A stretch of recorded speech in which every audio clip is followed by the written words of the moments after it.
Commander Yusuf Rahimi lifted his radio, looked at the terrified soldiers kneeling in the dirt below him, and gave an order that made even his own men flinch. 1 hour, if the mountain valley was not cleared of American forces within 1 hour, he would begin executing hostages, starting with the youngest. 31 lives were now running out of time because 13 of the best snipers in the United States Army had already failed to stop him. Nobody in that command center knew it yet, but the answer to General Briggs's question was already sitting quietly in the corner, taking notes. Before we go any further, if true stories of courage against impossible odds move you, hit that subscribe button right now and stay with me until the very end.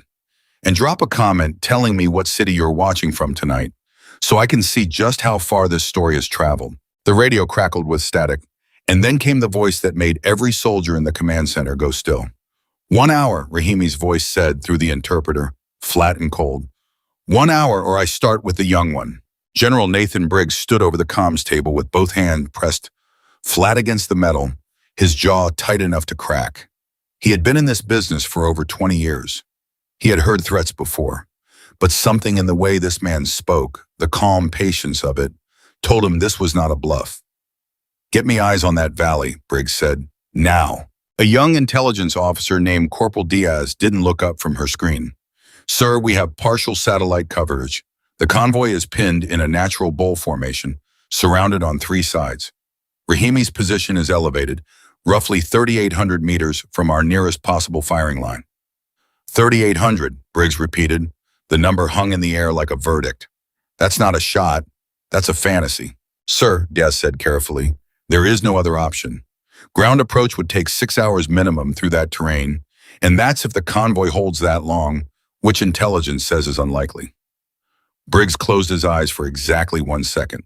When he opened them, the exhaustion was gone, replaced by something harder. Get me every sniper we have. Within minutes, the room filled with the heavy footsteps of men who had spent their entire careers proving they belonged in rooms like this one. Master Sergeant Roy Chambers walked in first, tall, weathered, carrying the kind of quiet confidence that came from 2 decades of not missing. Behind him came 4 more, each one decorated, each one respected, each one utterly convinced that if the shot could be made, one of them would be the one to make it. Briggs looked around the room and asked the question that would echo through every version of this story for years to come. Any snipers left? Chambers stepped forward without hesitation. Sir, I'll take it. You understand the range? I heard it, sir. Say it back to me. Chambers' throat moved as he swallowed. 3,800 meters. Nobody in the room said anything, because everybody understood what that number meant.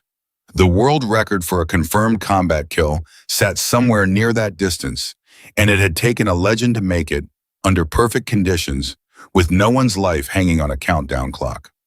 Do it, Briggs said. Chambers moved to the firing position.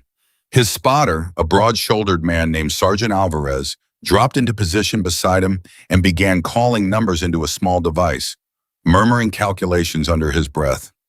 In the back corner of the room, unnoticed by nearly everyone, Captain Emily Carter sat with a notebook open on her knee. She did not look up when Chambers took his position. She did not look up when the room went quiet in anticipation. She kept writing. Wind at the muzzle, 4 miles an hour out of the northwest, Alvarez said. Confirmed, Chambers whispered. Hold your breath on my mark. Chambers' fingers settled against the trigger. His body had gone completely still, the kind of stillness that only comes from years of training the mind to override the panic screaming underneath it. Fire! The shot cracked through the room like a whip. Silence. Then Diaz's voice, tight with disappointment. Miss, low and left. Estimated 4 meters off target. Chambers' shoulders dropped for exactly 1 second before he forced them back up. Re-rack, I'll adjust. No time, Briggs snapped. Next! A younger sniper named Corporal Thomas Reyes stepped into position, sweat already beating at his temple. He had never taken a shot at this range in combat, only in training, and everyone in the room could see the difference in his hands. Wind's shifting, Alvarez called out. 6 miles an hour now, changing direction. Just tell me when, Reyes said, his voice cracking slightly. Hold, fire. The shot rang out. Miss, Diaz said. The wind moved mid-flight. It's not behaving like standard terrain. Reyes stepped back from the rifle, breathing hard. Sir, something's wrong with this valley. The wind isn't doing what it should. Explain, Briggs demanded. I don't know how to explain it, sir. It's like the mountain is breathing. Nobody laughed. Nobody had time to. The third sniper, a stone-faced veteran named Sergeant Okafor, took the position without a word. Yeah, he had 31 confirmed kills and a reputation for never speaking unless it was necessary. Talk to me, Briggs said. I don't need to talk, sir. I need to shoot. Alvarez called the numbers. Okafor adjusted, breathed, and fired. For a moment, nobody spoke. Diaz stared at her screen, her mouth slightly open. That was close, she finally said. Centimeters. He clipped the rock face beside the target. Rahimi didn't even flinch. Okafor's hand tightened around the rifle stock until his knuckles went white. He said nothing, but the muscle in his jaw was working overtime. In the corner, Emily's pen moved faster now. She had noticed something in the pattern of the 3 misses that none of the men at the firing line had time to see, because they were too busy trying to survive the next 60 seconds. The 4th sniper failed. The 5th sniper failed. By the 6th attempt, the room had changed. The confidence that had filled it an hour earlier had drained out, replaced by something closer to dread. Soldiers who had never doubted themselves in their lives were beginning to doubt the mountain, the mission, and eventually, quietly, themselves. Sir, Chambers said, stepping toward Briggs, with respect, I don't think conventional windage math is going to solve this. That valley is doing something we've never trained for. Then what do you suggest, Sergeant? Because Briggs glanced at the clock on the wall. 41 minutes, that man starts killing hostages. Chambers had no answer. For the first time in his career, he had no answer. The radio crackled again, and this time the voice on the other end was not Rahimi's. It was American, breathless, panicked. Command, this is convoy lead. We are taking fire. I say again, we are taking fire. We have 1 wounded requesting immediate. The transmission cut into static. Briggs's hand slammed against the table. Get that channel back. Working on it, sir. Diaz's fingers flew across her keyboard, and for 10 agonizing seconds, the room held its breath. Command, this is convoy lead. We're still here. Wounded soldier is stable, but sir, we cannot hold this position much longer. A collective exhale swept through the room, but it did not bring relief. It brought urgency, sharper and more desperate than before. 7th attempt, Briggs said, his voice raw. Who's next? A pause. Nobody stepped forward immediately, and in that pause, something shifted in the room. Something that felt almost like shame. 5 of the best snipers in the country stood along the wall, and not one of them moved. Finally, a broad-shouldered soldier named Sergeant Whitfield stepped up, his face pale but determined. I'll try, sir. He failed. The 8th sniper failed. The 9th sniper's round struck so close to the target that for 1 electric second, the entire room believed it had worked before Diaz's voice cut through the celebration. Negative, negative, target is still moving. I say again, target is confirmed alive. Groans of disbelief rippled through the men. By the 10th failure, Chambers had returned to the firing line himself, refusing to accept that his earlier miss would be his last attempt. This time he adjusted everything, recalculated with Alvarez for nearly 3 full minutes, accounting for every variable they could think of. Fire, Alvarez finally said. The shot cracked. Silence stretched. Miss, Diaz whispered. I'm sorry, Sergeant. It curved again. The wind did something at the halfway point that none of our instruments predicted. Chambers stepped back from the rifle and, for the first time in the entire operation, pressed both hands over his face. This isn't possible, he said quietly. This shot isn't possible. Briggs looked at the clock. 28 minutes remained. The 11th attempt failed. The 12th attempt failed, and this time the miss was so far off that Diaz didn't even bother reading out the distance. She simply shook her head. By the 13th attempt, something had broken in the room. The best marksmen the United States Army had to offer stood along the wall in silence, staring at their hands, at the rifle, at the floor, at anything that wasn't the general's face. Briggs turned in a slow circle, taking in every soldier standing there. Any snipers left? He asked again, quieter this time, almost to himself. Nobody answered. The silence stretched long enough that it became its own kind of sound, heavy and suffocating, pressing down on every person in that room. And then, from the back corner, a chair scraped softly against the floor. Every head turned. Captain Emily Carter stood up. For a moment, nobody recognized her, because for the entire operation, nobody had truly looked at her. She had been in the room the whole time, sitting quietly with her notebook, and somehow she had become invisible in a space full of people trained to notice everything. "Who is that?" Whitfield murmured to the soldier beside him. "Administrative," the soldier muttered back. "I think she does logistics." Emily heard it. She had heard versions of that sentence for most of her career. She did not flinch. She had joined the Army at 22 with a mind built for numbers and patterns, the kind of mind that saw the invisible architecture underneath chaotic systems. In training, instructors had praised her calculations while quietly assuming she would never need to use them in the field. In her first posting, a commanding officer had looked at her scores, the highest in her class, and then handed her a desk job anyway because, in his words, real shooters had a certain look to them, and she didn't have it. She had spent years proving herself in small ways that nobody remembered, filling notebook after notebook with calculations on wind behavior, thermal drift, and long-range ballistics that most of her superiors never asked to see. She studied not because someone told her to, but because she could not stop herself from understanding a problem once it had taken root in her mind. And this mountain, this valley, had taken root the moment she walked into the room 3 hours earlier. "Captain," Briggs said slowly, "this is not the time." "General," Emily said, her voice steady despite the pressure of every eye in the room, "I think I understand what's happening in that valley." A short, disbelieving laugh came from somewhere near the wall. Okafor, still rattled from his own miss, didn't bother hiding his skepticism. "With respect, Captain, 13 of the best shooters in this army just failed. What exactly do you think you understand that we don't?" Emily didn't back down. "I understand that none of you were wrong about your math. I understand that the wind isn't random, it's cyclical." "Cyclical," Okafor repeated flatly. "The valley creates a thermal pattern," Emily continued, stepping forward, notebook still clutched in her hand. "Cold air pools at the base during the early morning, then rises as the surrounding rock heats unevenly. That rising air interacts with the ridgeline above the target, creating layers that shift on a delay, not randomly, but in a cycle that repeats roughly every 90 seconds. Chambers stared at her. "You've been sitting there for 3 hours doing what exactly?" "Watching your misses," Emily said. "Every failed shot told me something. The first 3 rounds drifted low. That's consistent with a thermal updraft near the base of the valley. The next several drifted in inconsistent directions, which told me the mid-layer winds were interacting with something above them.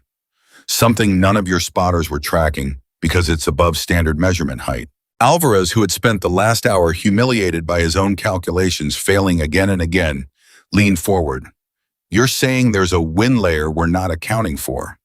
"I'm saying there's a wind layer nobody has ever had a reason to account for," Emily said, "because nobody has ever needed to shoot this far, through this terrain, under this kind of time pressure." Briggs's eyes narrowed. "And you think you can hit a moving pattern that's changing every 90 seconds? "I don't think I can hit it whenever I want, General." Emily met his gaze without hesitation. "I think there's a window, a few seconds where every layer aligns. If I can time it, the shot becomes possible." The room had gone utterly silent, the kind of silence that comes when people who are trained to trust hard evidence are being asked to trust something they cannot yet see. Whitfield shook his head slowly.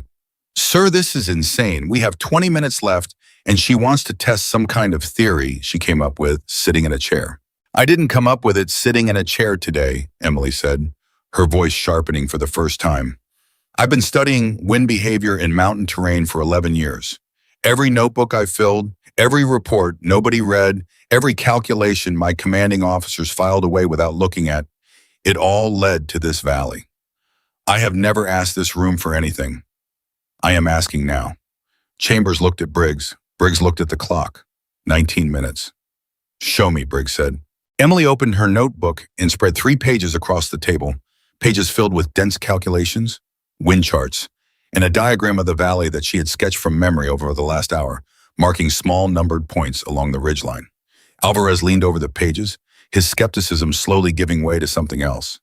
"This is," he trailed off, running a finger down one column of numbers. "This actually tracks with the miss pattern, every single one." Okafor moved closer, arms still crossed, but his eyes had lost some of their hostility. You predicted our misses before they happened. I predicted where the wind was going to hit them, Emily said. Not because I'm smarter than any of you, because I had the luxury of watching instead of shooting.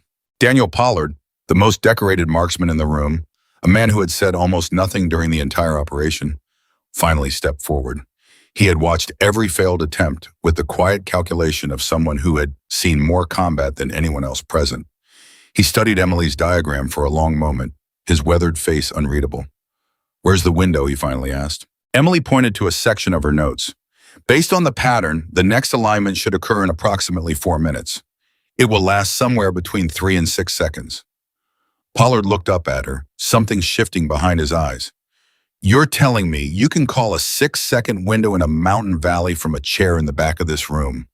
"I'm telling you, I've been tracking that window since the third failed shot," Emily said, "and it's held true every single time since." The room seemed to hold its breath collectively. Briggs's radio crackled again. "Command, this is convoy lead. Hostage situation is escalating. I say again, hostiles are moving the youngest captive into open position. They are preparing." The transmission cut, and this time nobody breathed until it came back. "Command, do you copy? They are preparing for execution. We need that shot now." Briggs turned back to the room. 15 minutes remained. He looked at his 5 best snipers, exhausted, shaken, staring at the floor. He looked at Emily Carter, standing straight, notebook in hand, the only person in the room who had not once flinched. "Captain Carter," he said slowly.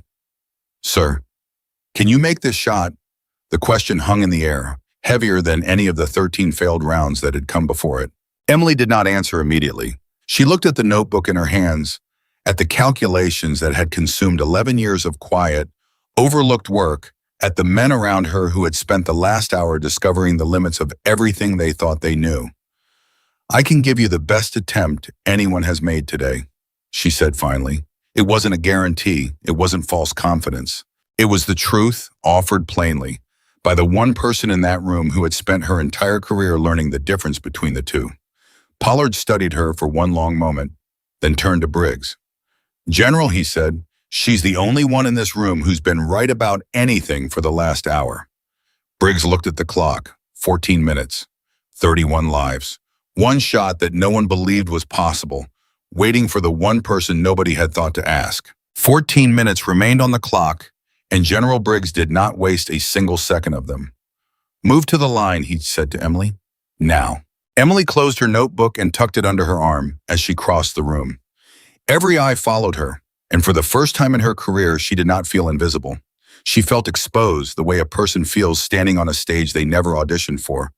But she kept her spine straight and her steps even, because the men watching her needed to see someone who believed she could do this, even if inside her chest, her heart was slamming against her ribs like a fist against a locked door. Chambers stepped into her path before she reached the rifle. He was not blocking her. He was studying her, the way a soldier studies a bridge he is about to cross, testing its weight before trusting it with his life. "You understand what happens if you miss," he said quietly, not unkindly.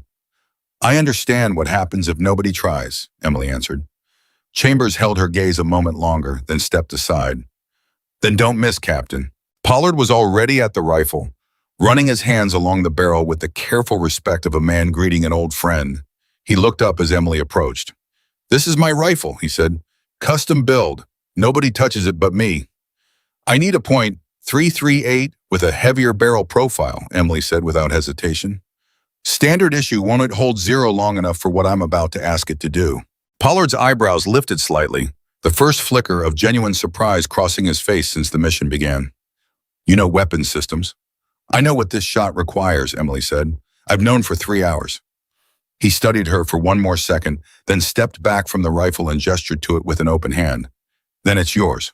Emily settled into position, and immediately something felt wrong. The stock sat too high against her cheek, built for a taller shooter, and her first instinct was to adjust the entire platform, but there was no time to rebuild a rifle from scratch. "Cheek riser," she said. "I need 2 inches of lift immediately." Alvarez was already moving, digging through a support case, pulling out a folded strap of padding used for exactly this kind of emergency adjustment. He wrapped it around the stock with quick, practiced hands, cinching it tight. "Test it," he said. Emily settled back down, and this time her eye lined naturally with the scope. "Better." 12 minutes, Diaz called out from across the room, her voice tighter now, the countdown pressing on everyone like a physical weight. Briggs crouched beside the firing position, his voice low. "Captain, talk me through this. I need to understand what I'm authorizing before that hostage's life depends on it." Emily kept her eyes on the scope, adjusting the elevation turret with small, precise clicks. "The valley behaves like a lung, General. Cold air pools at the bottom during the early hours, and as the sun heats the exposed rock face on the eastern ridge, that air begins to rise. But it doesn't rise evenly. It rises in pulses, because the terrain isn't uniform. There are 3 distinct thermal layers between this position and the target, and each one moves independently." "That's what every sniper in this room already knew," Okafor said from behind her, arms crossed. His tone edged with the frustration of a man who had failed 3 separate times and did not appreciate being lectured by someone who had failed 0. "They knew the layers existed," Emily said, still not turning around. "What they didn't know is that the layers interact with each other on a delay. When the lowest layer shifts, it takes approximately 11 seconds for that shift to influence the middle layer, and another 9 for it to reach the upper layer near the target. That delay creates a window. For roughly 4 to 6 seconds, all 3 layers align in the same direction at the same speed, and during that window, the bullet's flight path becomes almost as predictable as it would be on a calm day." Pollard, standing at her shoulder now as her spotter, nodded slowly. "That's why every shot before yours missed in a different direction. Nobody was accounting for the delay." "Exactly," Emily said. 11 minutes, Diaz called, and this time her voice cracked slightly on the number. The radio crackled to life again, and every head in the room turned toward it with the same instinctive dread. "Command, this is Convoy Lead. Be advised, hostiles have moved the youngest hostage into open ground. Repeat, hostage is now in open ground. They are staging for execution. We need eyes, and we need them now." Briggs's hand tightened into a fist against his thigh. "How long?" The radio crackled with static before the voice returned, thinner this time, strained under the weight of what the soldier on the other end was watching happen in front of him. "Unknown, sir. Could be minutes, could be less." The room went silent in a way that felt different from before. Heavier, the kind of silence that presses against the inside of a person's chest. Emily's hands did not shake. She would think about that later, in the years that followed, how strange it was that in the single most important moment of her career, her hands had been perfectly steady, while everything else inside her screamed. 10 minutes, Diaz said. "Talk to me about the window," Briggs said, crouching lower beside Emily.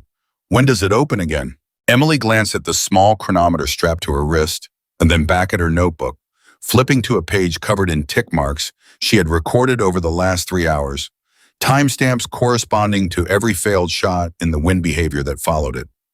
Based on the last 13 cycles, the pattern repeats approximately every 92 seconds, she said. "We should have a window opening in roughly 40 seconds, but I don't want to take that one." Whitfield, still nursing the sting of his own failed attempt, made a sound of disbelief. "You don't want to take the first window? We have 10 minutes left and you want to skip a chance?" "The first window after a long observation period is less reliable," Emily said, her voice level despite the pressure building around her. "I need to confirm the cycle is holding steady before I commit to a shot I only get to take once. If I fire on unconfirmed data and I'm wrong, we lose the element of surprise, Rahimi's men reposition, and every future shot becomes exponentially harder." "So you're saying we wait," Briggs said. "I'm saying I need one more confirmed cycle before I fire," Emily said. "That's 92 seconds, plus the shot itself. We can afford that. We cannot afford a miss." Briggs looked at her for a long moment, the kind of look that measured not her calculations but her nerve. And whatever he saw in her face was apparently enough, because he stood and turned to the room. "Everybody quiet. Let her work." The room obeyed, and in the sudden hush, Emily felt the full weight of every person's hope pressing down on her shoulders like a physical hand. Pollard leaned close, his voice barely above a whisper. "Talk me through what you're watching for. I want to help you track it." "Watch the tree line on the lower ridge," Emily said, pointing to a live feed displayed on a monitor beside them, the grainy image trembling slightly with the wind. When the branches on the left side begin moving before the branches on the right, that's the first layer shifting. Count from that moment. Pollard fixed his eyes on the screen, and for the first time since the operation began, the most decorated marksman in the room deferred completely to someone else's judgment. There, he said suddenly. Left side moving. Starting the count, Emily said, her eyes never leaving the scope. 9 minutes. The seconds stretched unbearably as Emily counted under her breath, her lips barely moving, her focus narrowing until the entire room seemed to disappear around her, until there was nothing left in the world except the mountain, the wind, and the numbers ticking silently behind her eyes. 11, she whispered. Middle layer should be shifting now. On the monitor, a faint ripple moved across the mid-elevation grass, exactly as she predicted. A few soldiers along the wall exchanged glances. Okafor's arms slowly uncrossed. 9 more seconds until upper layer alignment, Emily said. Pollard's breath caught slightly. She's tracking it in real time. The upper layer shifted precisely when Emily said it would, and for one suspended moment, the entire room understood that they were watching something extraordinary happen. Not luck, not instinct, but pure, disciplined observation finally paying off after 11 years of being ignored.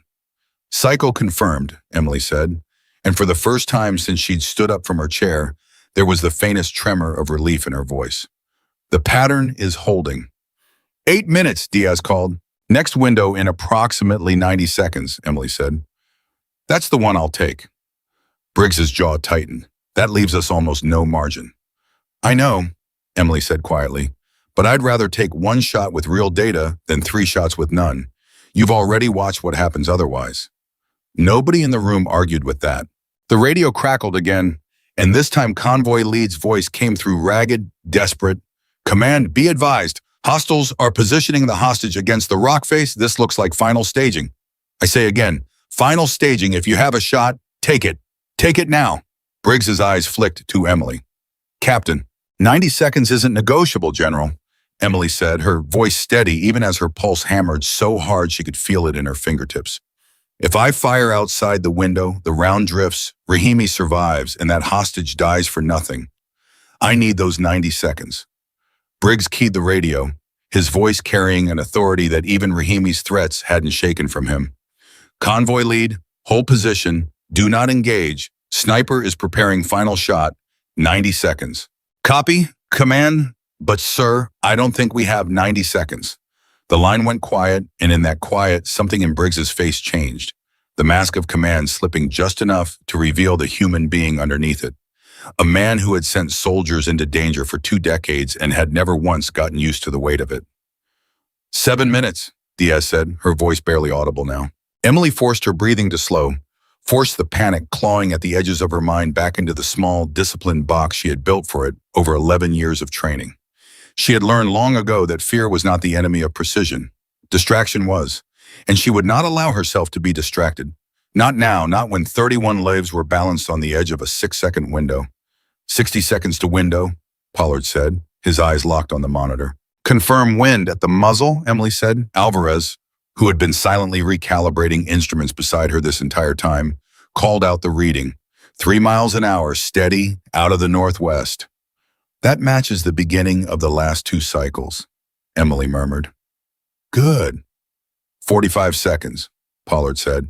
Chambers, standing near the wall, found himself leaning forward without realizing it.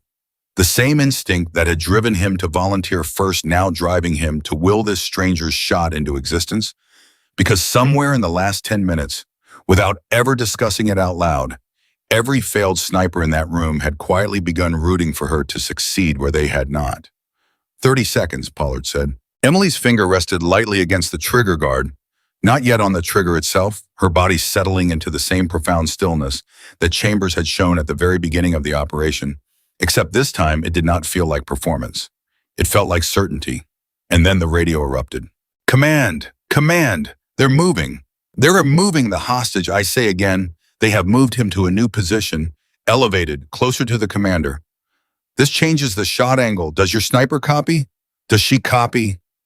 Emily's entire body went cold. Say again, Briggs barked into the radio. Say the position again. He's been moved 11 meters east and elevated approximately 2 meters. They've put him directly beside Rahimi, sir. I think they're using him as a shield now. This is not the position she calculated for. The room seemed to tilt. Every calculation Emily had built over the last 3 hours, every timestamp, every observed cycle, had been based on a fixed target position. Now the position had shifted. And worse, the hostage had been moved directly into the blast radius of any margin for error. 15 seconds to window, Pollard said, his voice tight with the sudden, brutal understanding of what this meant. Captain, Briggs said, his voice sharp with urgency. Can you adjust? Emily's mind raced, recalculating the angle in real time, factoring in the new elevation, the new lateral distance, the terrifying proximity of an innocent life to the only acceptable margin of error she had. Sweat beaded at her hairline despite the cool air in the room. I need 3 seconds, she said. You don't have 3 seconds, Alvarez said, his eyes locked on the readout. Window opens in 10. Then I'll take 3 of the window seconds to adjust, Emily said, her voice hardening into something that silenced every doubt still lingering in the room. Everybody, quiet, now. The room obeyed instantly. Emily's hands moved with a speed and precision that made Pollard's breath catch. Small adjustments to the scope's elevation, a fractional shift in her own body position. Her mind running the new numbers faster than any calculator in the room could have managed. 5 seconds, Pollard whispered. New angle locked, Emily said, her voice barely audible. 4. Her finger settled onto the trigger. 3. The wind on the monitor rippled exactly as she had predicted, the lower layer shifting first. 2. The middle layer moved. 1. Emily exhaled, slow and controlled, her entire body going utterly still, the way it had 1,000 times before in training, in solitude, in rooms nobody had ever cared to watch her practice in. Window open, Pollard breathed, and in that instant, before Emily's finger could complete its final fractional movement, the radio screamed to life one more time. Convoy lead's voice raw with terror. Command, he's raising his weapon. He's raising it right now. If you're going to take the shot, take it, take it, take. The transmission cut into static. Every soldier in the room froze. Briggs's hand hovered over the radio, unable to speak, unable to breathe. Chambers' fist clenched so tightly his knuckles had gone white. Okafor had stopped breathing entirely. Emily heard none of it. In the 6 seconds that belonged only to her, the room had ceased to exist. There was no general, no radio, no countdown clock ticking toward 0. There was only the mountain, the wind moving exactly where she had known it would move, and 31 lives balanced on a decision that 11 years of overlooked notebooks had prepared her to make. Her finger began its final pull. 6 minutes, Diaz whispered, though nobody was listening to the clock anymore. Pollard's voice dropped to barely a breath. Fire when ready, Captain. Emily's world narrowed to a single point of light at the very edge of the scope, the faintest silhouette of a man who held 31 lives in his hands, standing exactly where her calculations said he would stand, in exactly the window her 11 years had promised her would open. The trigger began to move, and then from somewhere behind her, Whitfield's voice broke the silence in a hoarse, desperate whisper that nobody in that room would ever forget. Wait, something's wrong with the feed. The target's moving. He's not where the calculation says he should be, Captain. Do you copy? The target is moving. Emily's whole body locked, the trigger frozen at the exact edge of release, half a pound of pressure away from a shot that would either save 31 lives or end in a way none of them would ever recover from. Say that again, Briggs snapped, but this time his voice came out as barely more than a rasp, because some part of him already understood what a mistimed word could cost. Whitfield stared at the monitor, his hand trembling as he pointed. The feed, sir. Look at the feed. The target's silhouette shifted. He's not standing where he was 3 seconds ago. Pollard's eyes flicked to the screen and then back to Emily, his jaw tight. Captain? Emily did not answer immediately. Her eyes stayed pressed to the scope, her breathing shallow and controlled, every instinct in her body screaming to either fire now or abort. And somewhere underneath that screaming, the quiet, disciplined part of her mind that had filled 11 years of notebooks was already working the problem. It's not the target that moved, she said, her voice low, almost a whisper, but carrying enough authority that the entire room seemed to lean toward her to catch it. It's the wind. What? Chambers said. The upper layer is bending the image, Emily said, still not moving, still not lifting her eye from the scope. Heat shimmer off the ridge face. At this range, atmospheric distortion can make a stationary target appear to shift position on camera, even when it hasn't moved at all. Whitfield, what's the feed's zoom level? Whitfield's hands flew across the console. 40 times magnification. At 40 times, thermal distortion reads as motion, Emily said. He hasn't moved. The air moved. Silence swallowed the room whole. Alvarez stared at his own readout, comparing it against the monitor, his face slowly draining of color as he realized she was right. She's correct. The secondary sensor confirms it. The target's actual coordinates haven't changed in the last 4 seconds. It's a visual artifact. Whitfield exhaled like a man who had just stepped back from the edge of a cliff. I'm sorry, Captain. I thought I saw. You did the right thing telling me, Emily said. And there was no anger in her voice, only the calm of someone who had spent a career being doubted and had long ago stopped needing to punish people for it. I'd rather you speak up wrong than stay silent, right? Now let me finish. Briggs's hand hovered over the radio, his knuckles pale. Captain, window status. 4 seconds remaining, Pollard said, his voice tight. Emily's finger found its place on the trigger again, the fractional pressure building the way it had before the interruption, her mind resetting itself back into the narrow tunnel of pure calculation that had carried her through the last 90 seconds. 3 seconds, Pollard whispered. The image in the scope steadied.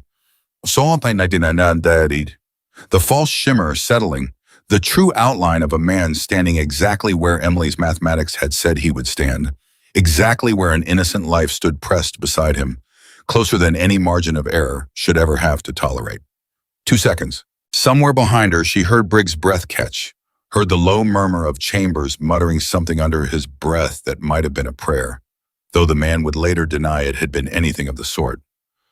1 second. Emily's whole world reduced itself to the crosshair, to the wind, to the mountain that had spent 3 hours teaching her its secrets, one failed shot at a time.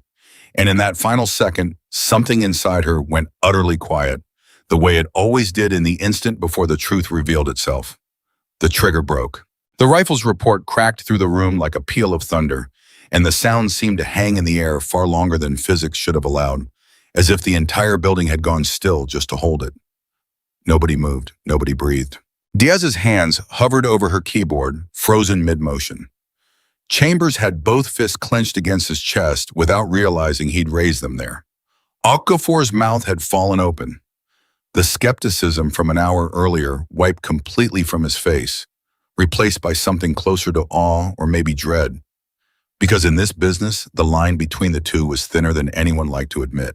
The bullet was already gone, already crossing a distance that no one in that room had ever seen around travel in real combat, cutting through layer after layer of shifting mountain air, through the exact window Emily had spent 3 hours learning to predict, carrying with it 11 years of overlooked notebooks, 11 years of quiet rooms nobody had bothered to walk into, 11 years of a woman proving something to herself long before she ever got the chance to prove it to anyone else. For nearly 3 full seconds, the bullet remained in flight.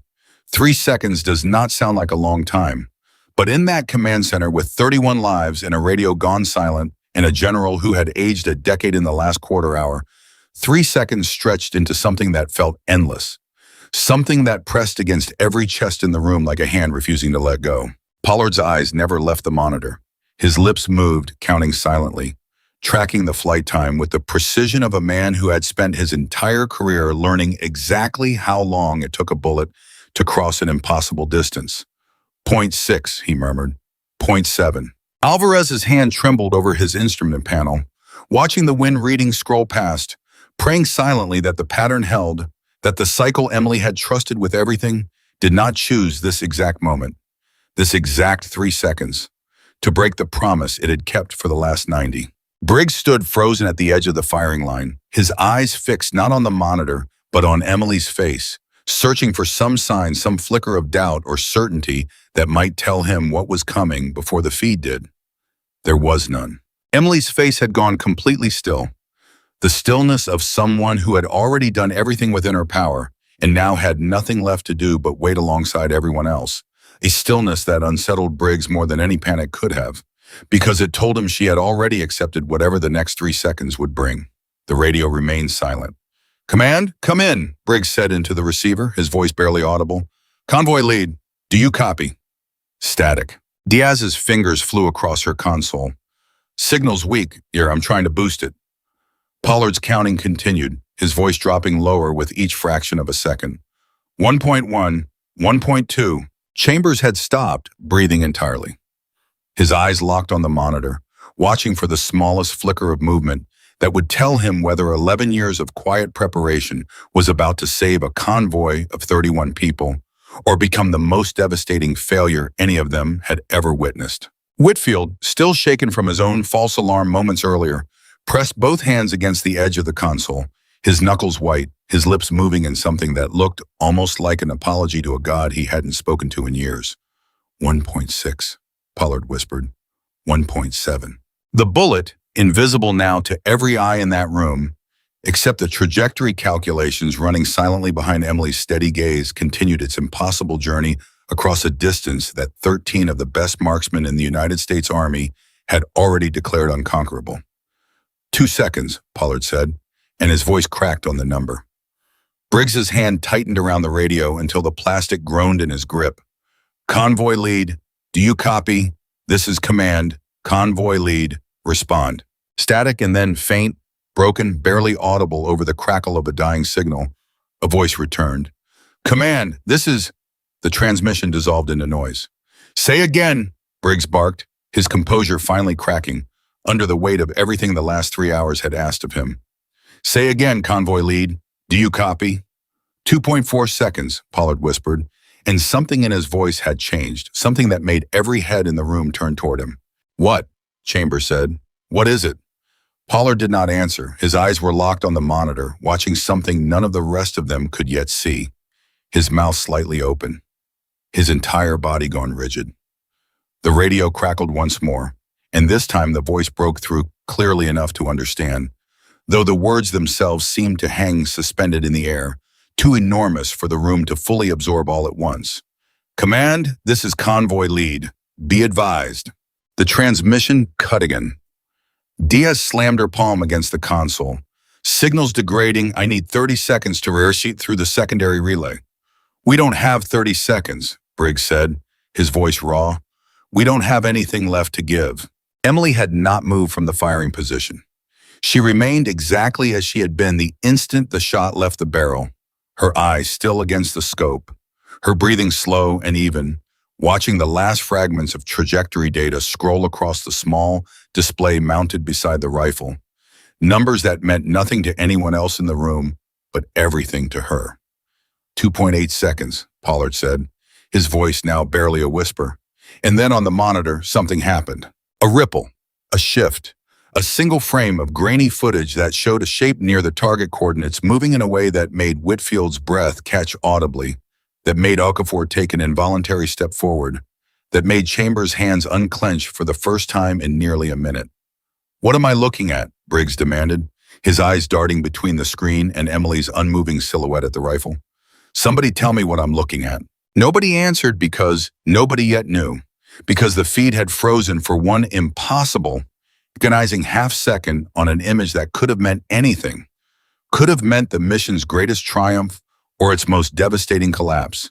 And in that frozen half-second, every soldier in that room found themselves holding a breath they didn't remember taking, waiting for a truth that 3 hours, 13 failed shots, and one impossible woman with a notebook had all led them to. The frozen frame held for exactly one more heartbeat before the feed corrected itself, and when it did, Pollard's voice broke through the silence like a dam giving way. Impact, he said.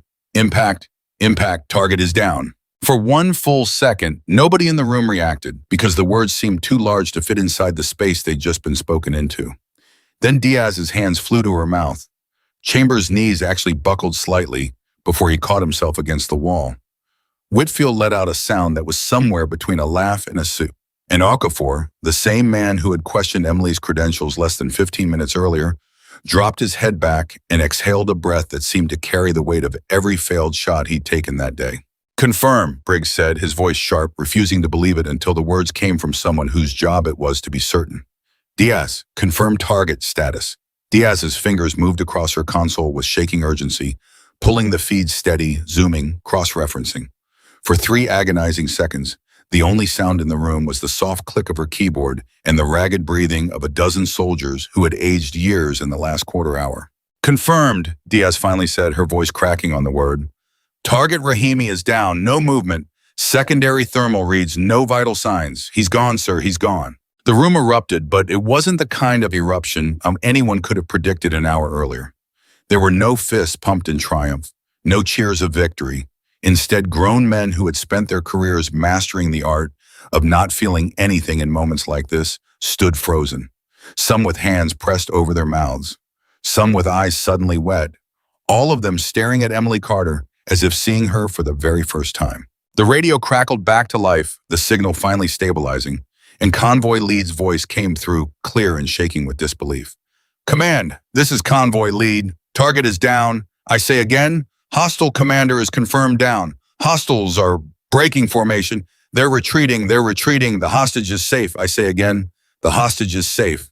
Briggs closed his eyes. For a man who had spent 20 years learning to compartmentalize the weight of every decision he made, the sound of that transmission seemed to unlock something he hadn't allowed himself to feel since the operation began. His shoulders dropped. His hand, still gripping the radio, finally loosened. All hostages, he said into the receiver, his voice unsteady in a way none of the soldiers in that room had ever heard before. Confirm all hostages. A pause that felt like an eternity. Command, this is Convoy Lead. We have a visual on all 31. Repeat, all 31 are accounted for and alive. We have wounded, but no fatalities. I say again, no fatalities. Something broke loose in the room then, a wave of sound that swept through every soldier standing there. Half laughter, half disbelief. The sound of people who had spent the last hour watching the impossible fail again and again, suddenly forced to reckon with the fact that it hadn't failed after all.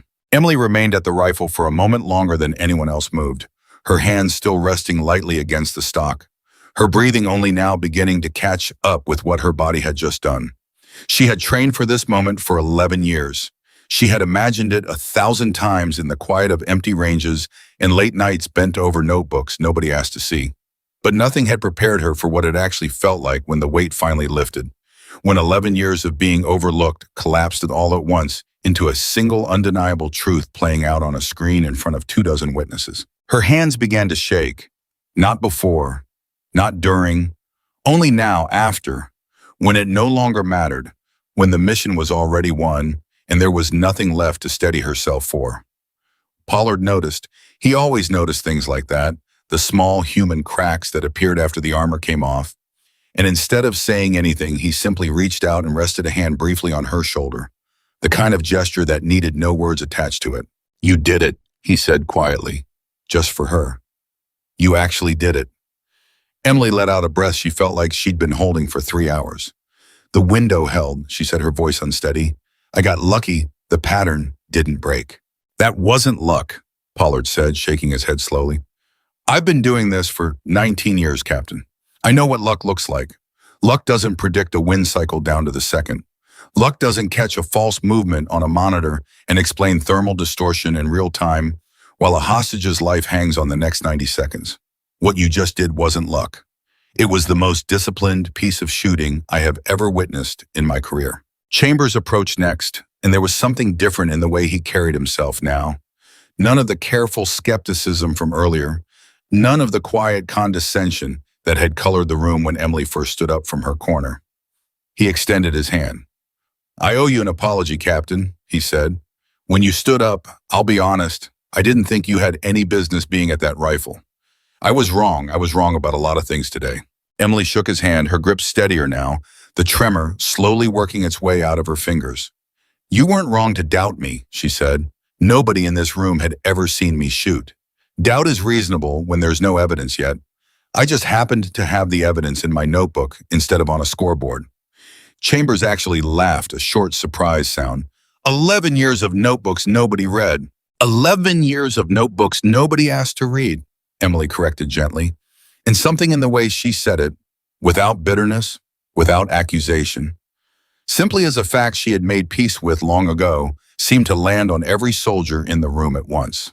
Briggs had finished his transmission with Convoy Lead and turned back toward the firing line, and the entire room seemed to straighten instinctively at his presence.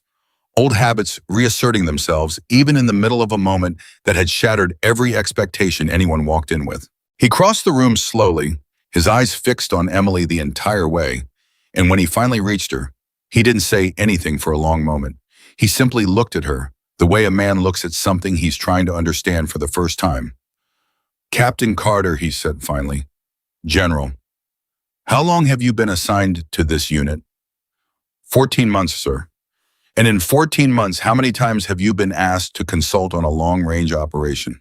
Emily hesitated, and the hesitation itself answered the question before she spoke. "This is the first, sir."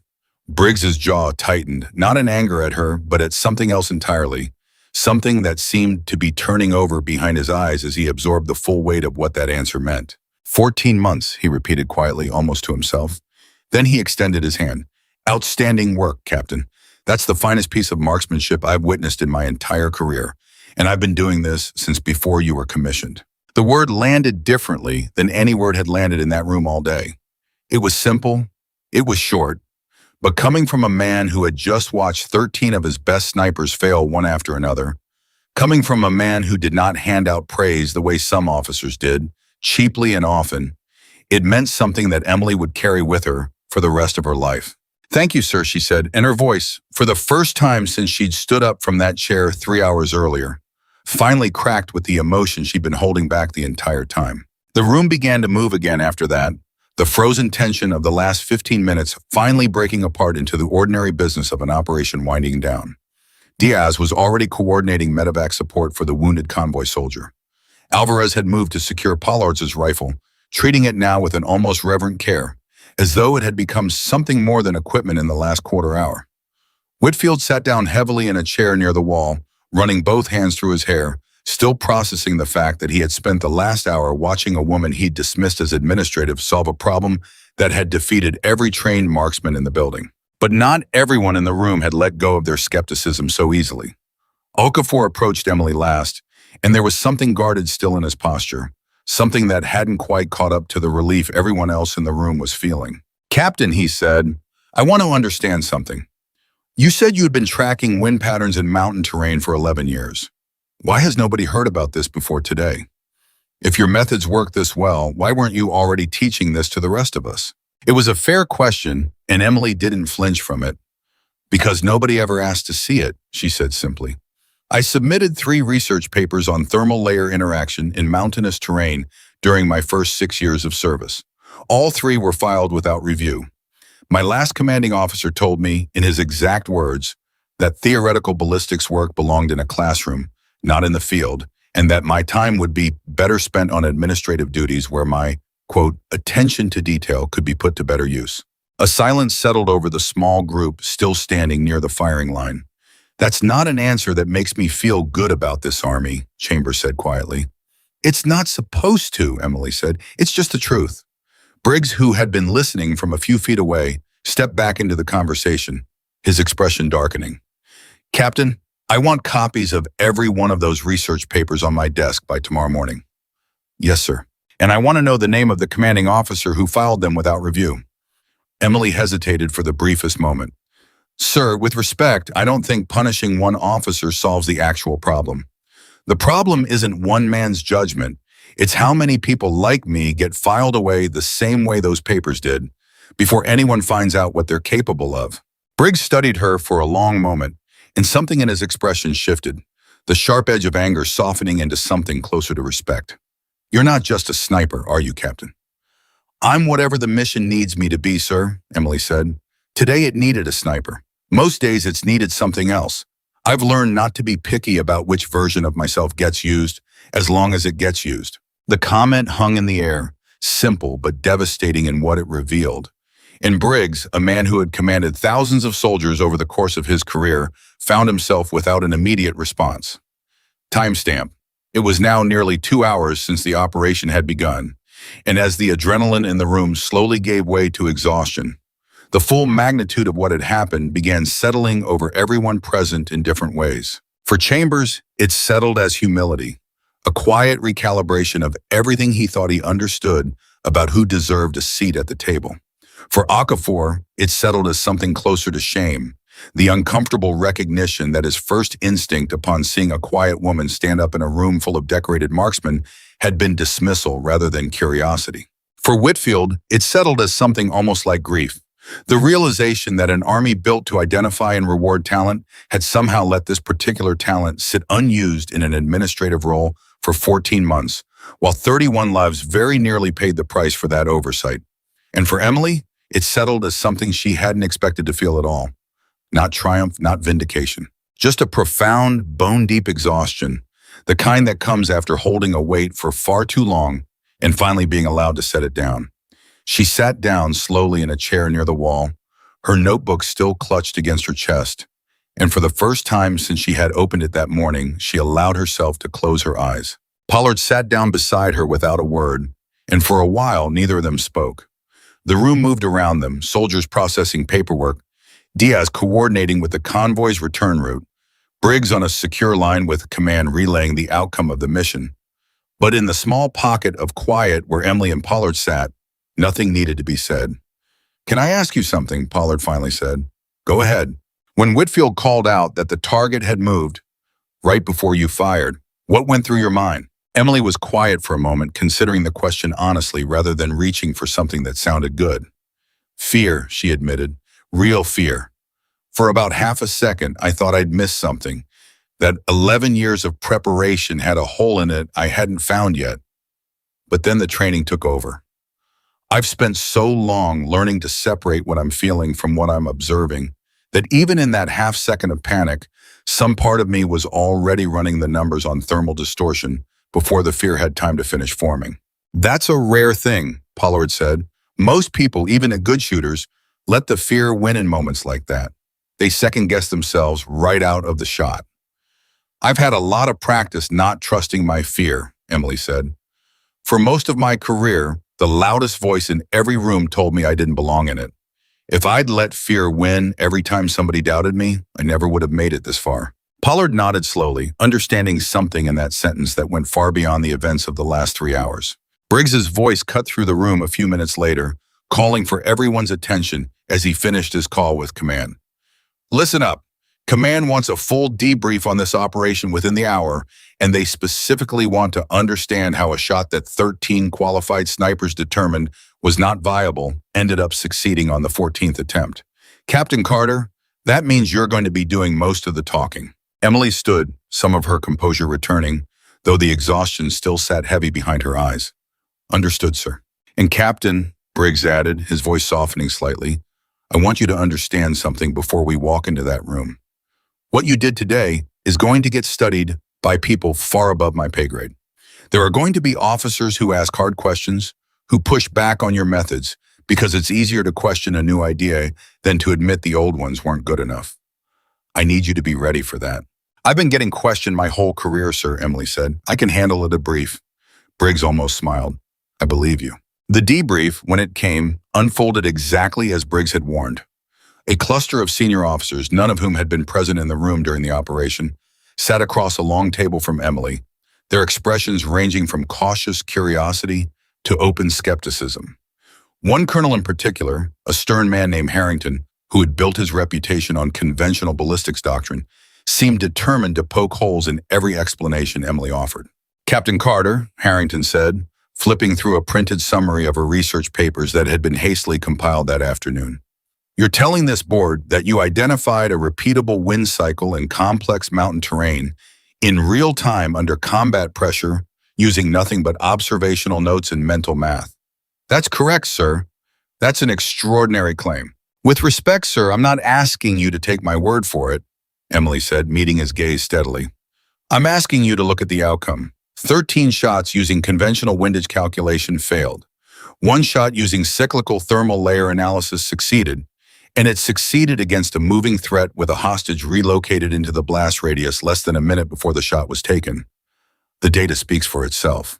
Harrington's expression didn't soften immediately, but something in his posture shifted, the reflexive defensiveness giving way, however grudgingly, to genuine consideration. "You've submitted papers on this before." "3 times, sir, beginning 6 years ago. And they were rejected. Filed without review, Emily corrected quietly. There's a difference. Harrington was silent for a long moment, and when he finally spoke again, his voice had lost some of its earlier edge. That's a difference this board intends to correct, Captain. I'd like copies of those papers sent directly to my office. All three of them. It wasn't an apology. Men like Harrington rarely offered those outright. But it was something, a door cracking open after years of staying firmly shut, and Emily recognized it for what it was. The debrief stretched on for nearly 2 hours, question after question, each one probing deeper into methods that Emily had spent over a decade refining in near total obscurity. By the end of it, something had visibly changed in the room. The skepticism that had greeted her at the start replaced by something closer to reluctant, dawning respect. When the meeting finally adjourned, Pollard was waiting for her outside, leaning against the wall with his arms crossed, a small, tired smile on his face. "How'd it go?" he asked. "Better than I expected," Emily admitted. "Worse than it should have needed to be." "Story of your career, apparently," Pollard said, and there was no mockery in it, only quiet solidarity. They walked together for a while, the adrenaline of the day finally beginning to fade into the bone-deep tiredness that always followed missions like this one. The kind of tiredness that lived in the muscles long after the mind had processed what happened. "Can I tell you something?" Pollard said eventually. "Go ahead. 19 years I've been doing this job. I've trained under some of the best long-range instructors this country has ever produced. And in 19 years, I have never seen anyone read a wind pattern the way you read that valley today. Not once. I've read the reports on the world record shots, studied the men who made them, and none of it compares to watching someone build an entirely new framework for understanding terrain in real time under that kind of pressure. And be right." Emily was quiet for a moment, unsure how to absorb praise of that magnitude after so many years of receiving almost none at all. "I appreciate that," she finally said, "but I want to be honest with you. Today wasn't a lightning strike of talent. It was 11 years of unpaid, unrecognized work finally getting the 15 minutes it needed to matter. I've made that same calculation 1,000 times in empty ranges where nobody was watching. Today, someone finally was." Pollard nodded slowly. "Then maybe that's what needs to change. Not just you getting recognized. The whole way this army decides who gets watched in the first place." Word of what happened in that command center did not stay contained for long. Within days, the story had spread through the base, then through the broader command structure.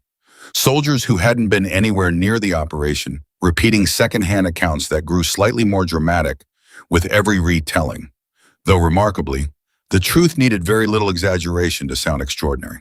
Emily found herself the subject of a kind of attention she had never experienced in 14 years of service. Soldiers she'd never spoken to nodding at her in hallways. Junior officers asking to shadow her during range time. Senior officers who had previously never bothered to learn her name, suddenly remembering it with surprising ease. She handled all of it the same way she had handled everything else in her career, with quiet, unshowy competence, neither seeking out the attention nor shrinking from it, simply continuing to do the work that had always mattered more to her than the recognition attached to it. But some things did change, and they changed in ways that mattered far beyond her own career. 3 weeks after this operation, Briggs summoned Emily to his office, and when she arrived, she found him seated behind a desk covered in the same 3 research papers she had submitted years earlier, now annotated heavily in red ink, along with a thick folder marked with a classification she didn't recognize. "Sit down, Captain," Briggs said, and something in his tone told her this was not going to be an ordinary conversation. She sat. "I've spent the last 3 weeks doing something I probably should have done the moment you stood up in that room," Briggs said. "I went back through your entire service record. Every posting, every evaluation, every research submission you ever filed." Emily said nothing, waiting. 14 years of service, Briggs continued, and for nearly half of that time, you were assigned to administrative and logistics roles despite consistently scoring in the top percentile on every marksmanship and ballistics evaluation this Army administers. Your research submissions were rejected or ignored by 3 separate commanding officers, none of whom, as far as I can tell, ever bothered to actually read past the first page. He slid the folder across the desk toward her. "What is this, sir?" "That," Briggs said, "is the beginning of a formal review into how talent gets identified and assigned in this command structure. Your case is going to be the primary example, not because I want to make an example of you, Captain, but because your case is the clearest evidence I have ever seen that this system has a serious blind spot, and I intend to make sure it gets fixed." Emily opened the folder slowly, scanning the first few pages, her eyes catching on language that described her situation with a clarity and bluntness she had rarely heard from anyone above her in the chain of command. "I don't know what to say, sir." "You don't need to say anything," Briggs said. "You already said everything that needed saying 3,847 meters away, under a countdown clock, with a hostage's life on the line. I'm just finally listening." He leaned back in his chair, studying her for a long moment. "Your thermal cycle analysis is being formally incorporated into advanced sniper training curriculum. Effective immediately," he continued. "You'll be developing the training modules yourself, working directly with the schoolhouse instructors. This isn't a temporary assignment, Captain. This is going to be your primary role going forward, unless you tell me you'd rather go back to logistics." For a moment, Emily couldn't quite process the offer. 11 years of quiet, unwitnessed work suddenly being handed the exact platform she had never dared to hope for. "I'd like the training role, sir," she said, her voice steadier now. "Very much." "Good," Briggs said, "because frankly, Captain, I don't think this army can afford to keep losing people like you to paperwork." Word of the training program spread quickly, and within months, soldiers from other units began requesting transfers specifically to train under the methods that had come to be known informally among the ranks as the Carter Protocol, a term Emily herself found faintly embarrassing every time she heard it, though she never corrected anyone who used it. Chambers was among the first to volunteer for the advanced coursework, showing up to her very first training session with the same quiet humility he'd shown in the moments after the shot. "Figured I'd start where the real education is," he said, taking a seat in the front row. "You already know how to shoot, Sergeant," Emily said. "I know how to shoot under conditions I understand," Chambers replied. "You taught me there's a whole category of conditions I never even knew I was missing. I'd like to learn the rest." Okafor joined the second cohort, arriving with considerably less fanfare, sliding quietly into a seat near the back of the room, the same position Emily herself had occupied not long before. When she called on him during a discussion of thermal layer delay calculations, he answered correctly, then added almost sheepishly, "I've been reading your old research papers, Captain. All 3 of them. I owe you an apology I don't think I said clearly enough that day." "You don't owe me anything, Sergeant," Emily said. "You showed up to learn. That's the only apology I need." Months turned into a season, and the training program expanded further, eventually drawing attention from outside the immediate command, other units requesting Emily's methods be incorporated into their own long-range training curricula. Her original notebooks, the same ones that had sat unread for 11 years, now treated as foundational texts, copied and distributed and studied by soldiers who had never even heard her name before that mission in the mountains. But amid all of it, the recognition, the new role, the sudden reversal of a career that had spent over a decade being quietly dismissed, Emily found herself returning again and again to the same simple truth she had told Briggs in his office that day. The shot had never really been about proving anyone wrong. It had been about being ready when the moment finally arrived, and holding on to that readiness through years when nobody else believed it mattered. Late one evening, months after the operation, Briggs found her alone in the training range, running calculations in a fresh notebook by the fading light, the same quiet, deliberate posture she'd held in the back of that command center on the day everything changed. "Still filling notebooks, Captain," he said, settling into the seat beside her. "Old habits, sir." "You know, I've thought a lot about that day," Briggs said, "about the fact that you sat in that room for 3 hours before anyone thought to ask what you were doing. 13 shots, 13 failures. And the entire time, the answer was sitting quietly in the corner, waiting to be asked the right question." Emily closed her notebook slowly, considering his words. "I've thought about it too, sir, and I've come to believe the lesson isn't really about me. No, it's about how many people are still sitting in the corner right now, in rooms all over this army, waiting for someone to finally ask the right question. I got lucky. Someone ran out of options and looked my way. Most people in my position never get that moment." Briggs was quiet for a long time, watching the last light fade over the range. "Then I suppose it falls to people like me to stop waiting until we run out of options," he finally said. "To start asking the right questions before the crisis forces our hand." Emily allowed herself a small, tired smile, the first genuine one Briggs had seen from her since the day they'd met. "That would be a good place to start, sir." The training range fell quiet around them, The same stillness Emily had learned to find comfort in over 11 long years, except now, for the first time in her career, that stillness no longer felt like invisibility. It felt like preparation. And somewhere out beyond the range, in barracks and classrooms across a dozen different units, soldiers were already opening their own notebooks, already beginning to ask themselves the questions Emily Carter had spent a lifetime learning to answer. Questions about patience, about patterns hidden in plain sight, about the quiet, unglamorous discipline that turns an impossible shot into an inevitable one. None of them yet knew how far that lesson would carry them. None of them yet understood that the greatest victory to come out of that mountain valley wasn't the 3,800-meter shot that saved 31 lives. It was the simple, stubborn truth that talent doesn't always announce itself loudly, that sometimes it sits quietly for years, filling notebooks nobody reads, waiting for the one moment when the world finally, desperately, needs to ask the right question. The quiet on that training range did not last long. 3 days later, Emily was pulled out of a morning class session by a runner who told her Briggs needed her in his office immediately. And something in the young soldier's face told her this was not going to be another commendation. She walked into Briggs's office to find him standing at the window, his back to her, a single sheet of paper held loosely in one hand. "Sir," she said, "you wanted to see me." Briggs turned, and the expression on his face was one Emily had not seen from him before. Something tighter, more careful. The look of a man choosing his next words with unusual precision. "Colonel Marcus Whitlock," he said. "Does that name mean anything to you?" Emily felt something cold settle in her chest. "Yes, sir. He was my commanding officer during my first posting. He's the one who filed my early research without review." "He's requested a formal meeting with command leadership," Briggs said. "He's disputing the account of what happened in that room 3 weeks ago."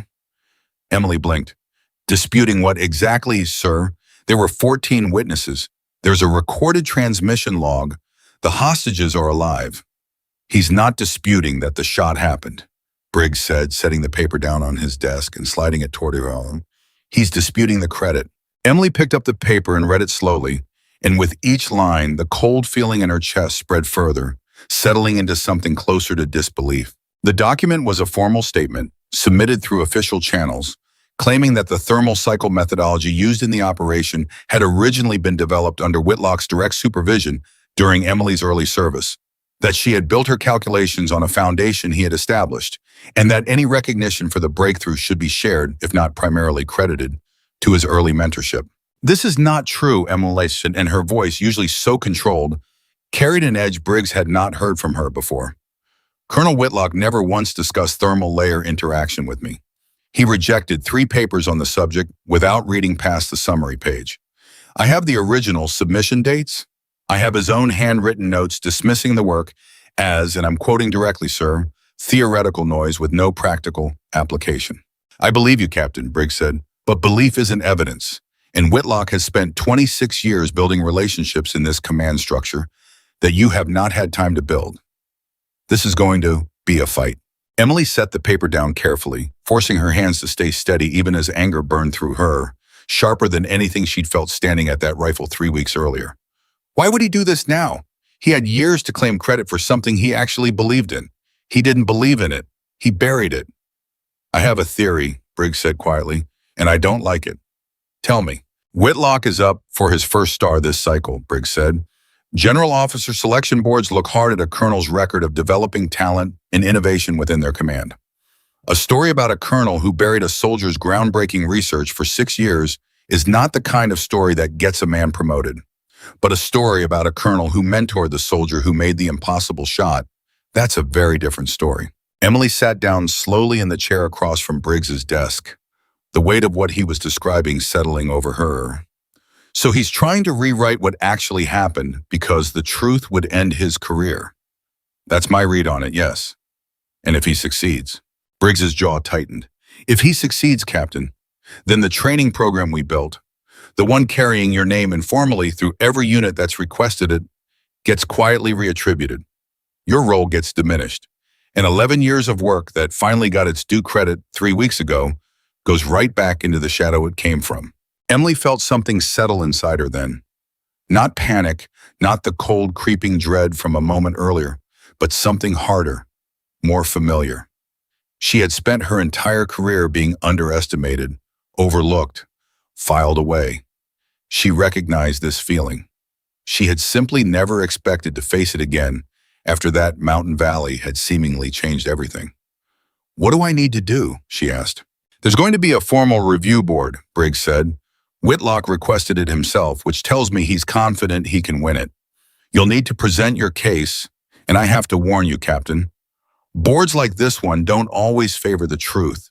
They favor the version of the truth that's easiest for the institution to accept."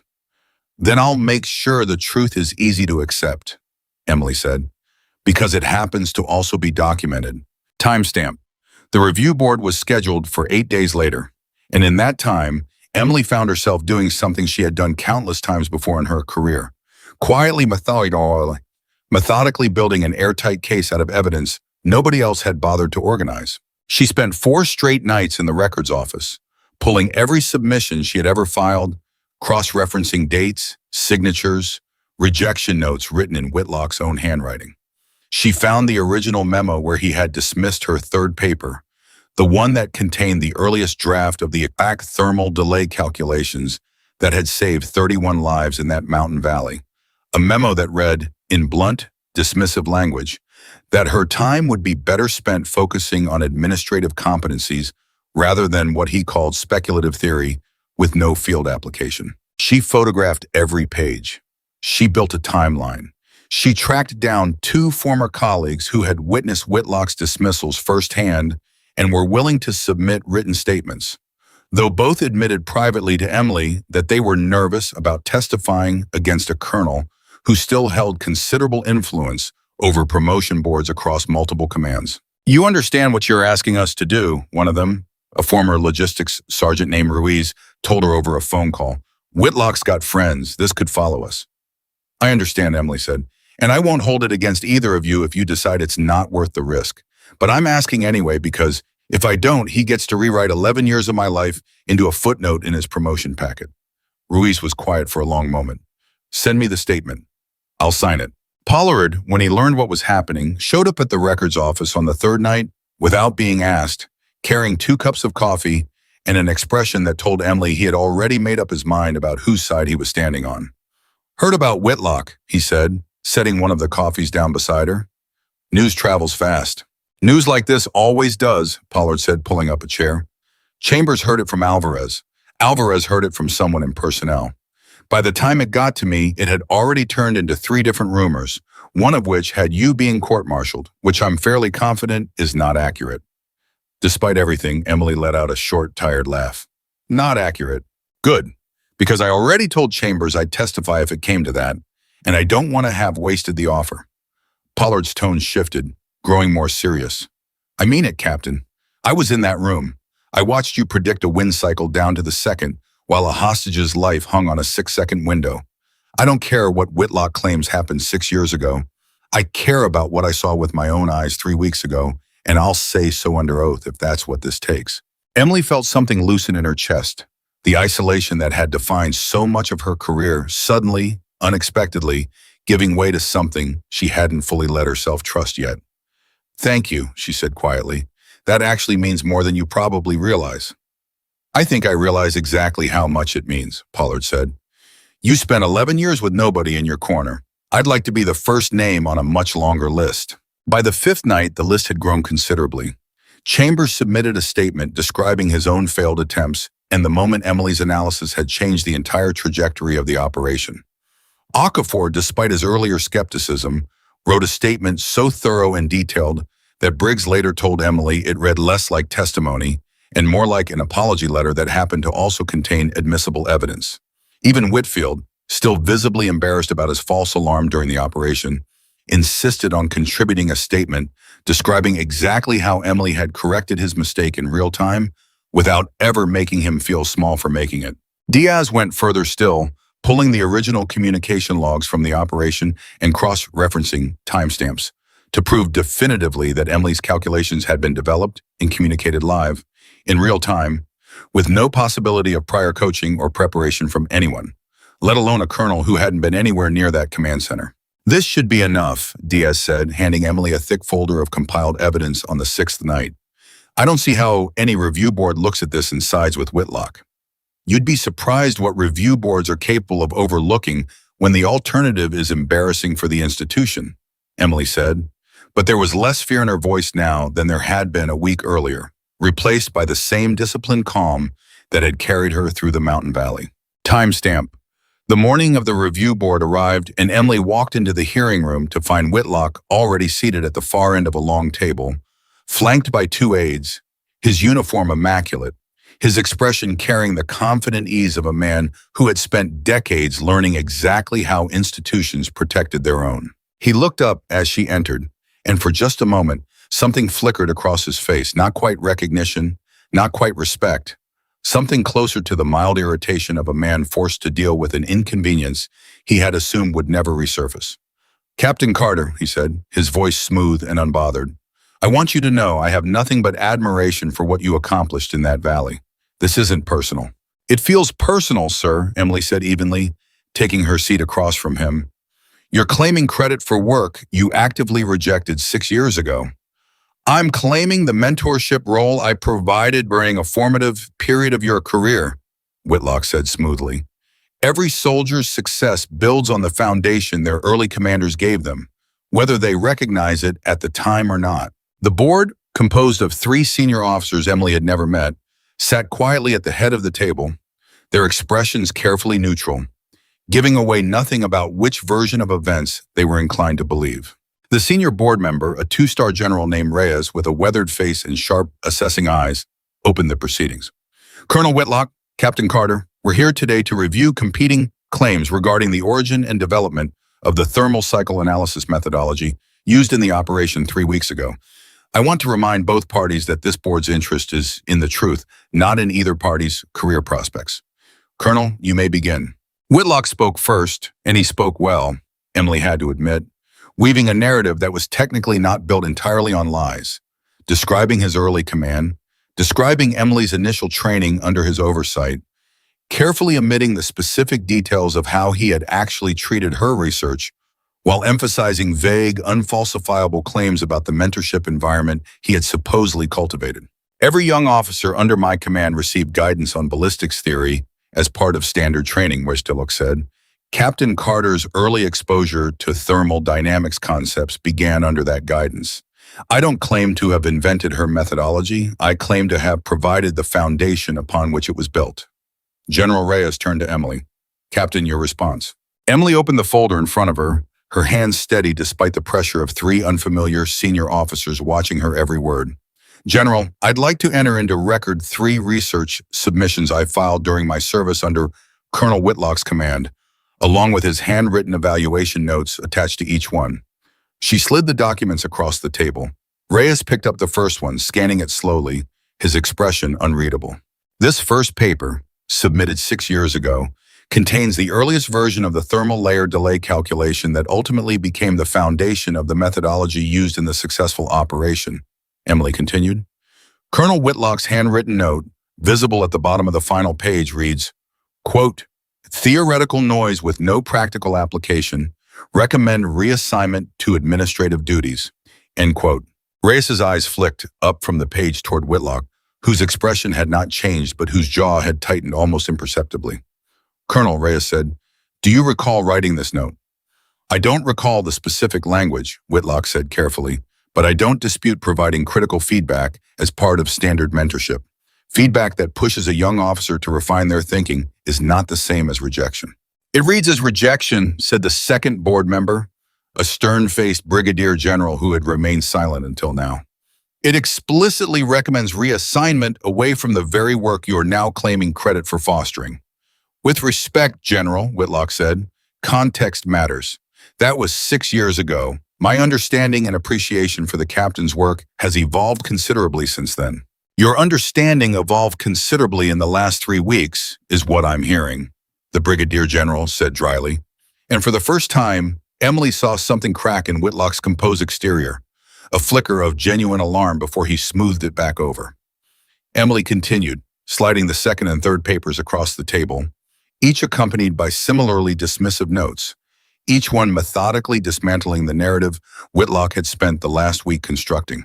I'd also like to submit written statements from 4 soldiers who witnessed my methodology being developed and applied in real time during the operation, Emily said, along with communication logs proving there was no possibility of prior coordination between myself and Colonel Whitlock, who was not present during the operation and had no communication with anyone in that command center before, during, or after the mission.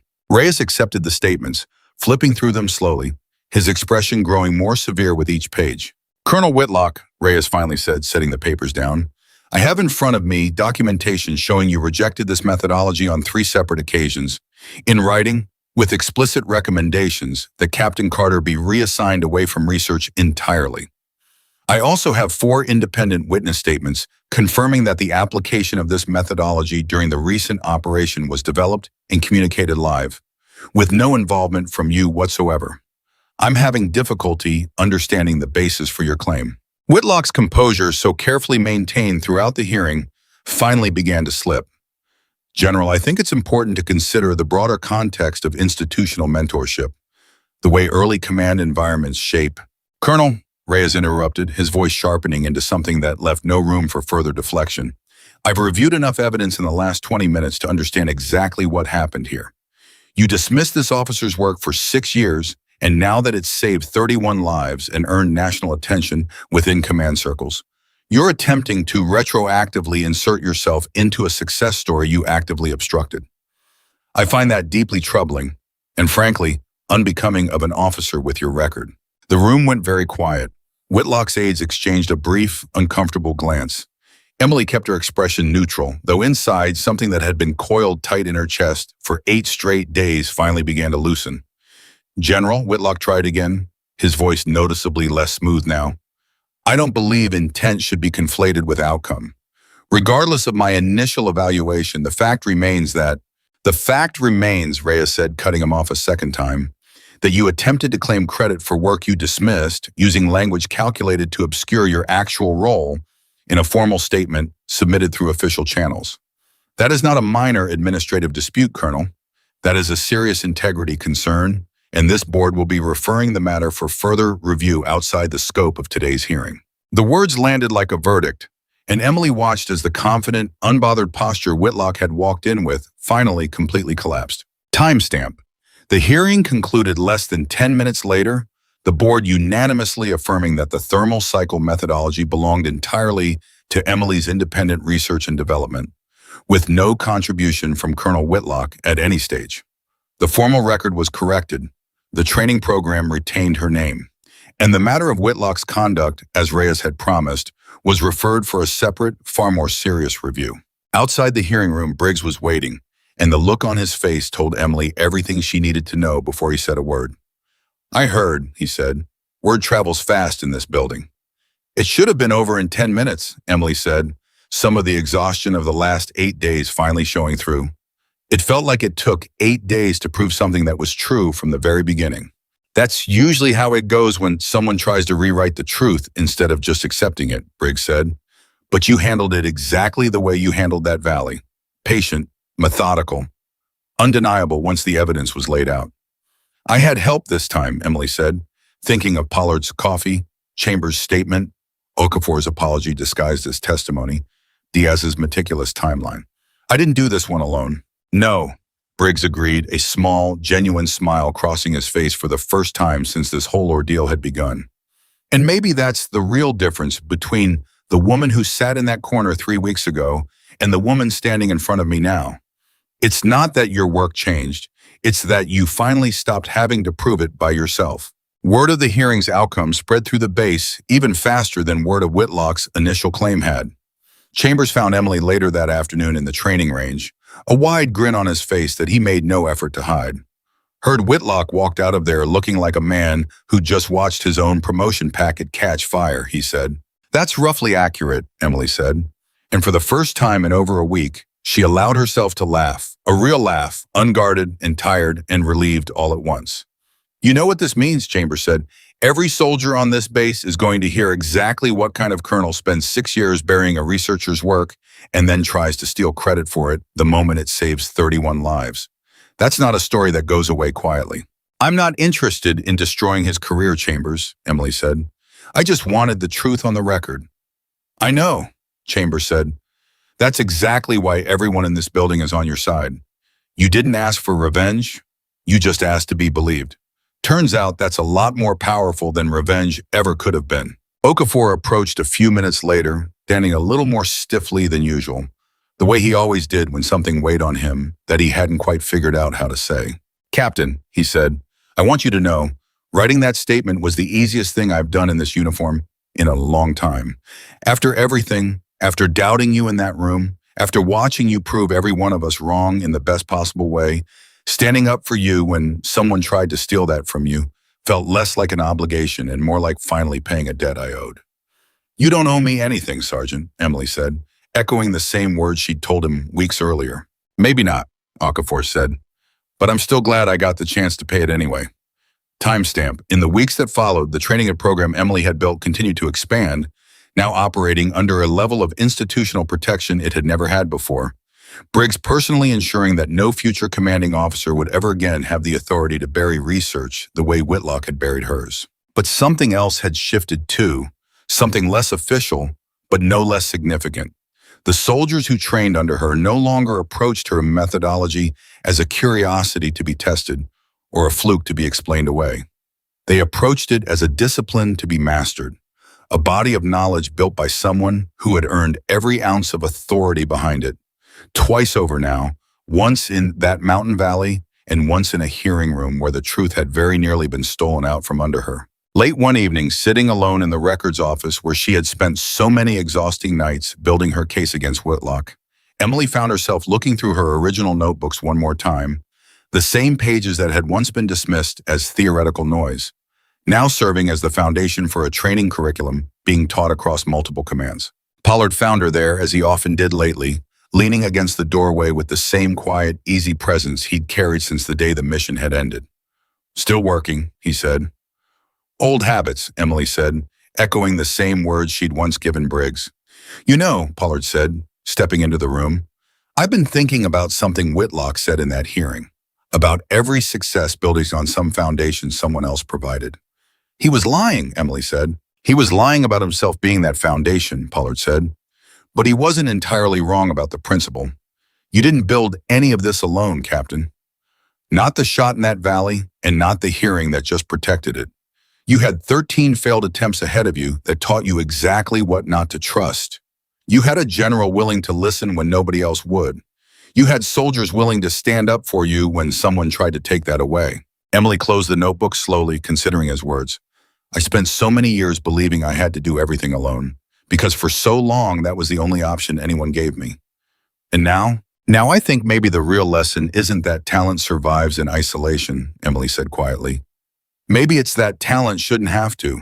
Maybe the whole point of what happened these last few weeks is proving that when the right people finally do pay attention, everything moves faster, holds stronger, survives challenges that would have crushed it if it had stayed alone in that corner. Pollard nodded slowly, understanding settling over his weathered face. Then I suppose the next question is what you do with that lesson now that you've learned it. Emily looked down at the notebook in her hands. 11 years of quiet, overlooked work that had somehow, against every obstacle placed in its way, finally found the recognition it deserved. Not once, but twice. First in a mountain valley under a countdown clock, and now in a hearing room where the truth had nearly been stolen by a man protecting his own ambition. I think, she said slowly, the next question isn't really about me anymore. Outside, the base had gone quiet for the evening. The same kind of stillness Emily had learned to find comfort in over so many solitary years, except now that stillness carried something different inside it. Not the loneliness of being overlooked, but the steady, grounded confidence of someone who had finally, undeniably been seen, and who understood, perhaps more clearly than anyone else in that command structure, exactly how many other soldiers were still waiting quietly in their own corners for someone to finally ask them the right question. The question of what came next did not stay abstract for long. 6 weeks after the hearing that ended Whitlock's promotion bid, Briggs called Emily into his office again, and this time instead of a formal document waiting on his desk, there was a simple manila folder and an expression on his face that looked almost nervous, which was not a look Emily had ever seen him wear before. Sit down, Captain, Haas said. I've got something I need to run by you, and I want your honest reaction, not the polite one.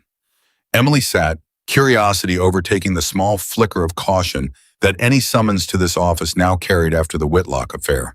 Yes, sir. Command wants to take your training program national, Briggs said. Not just this base, not just the units that have already requested it informally.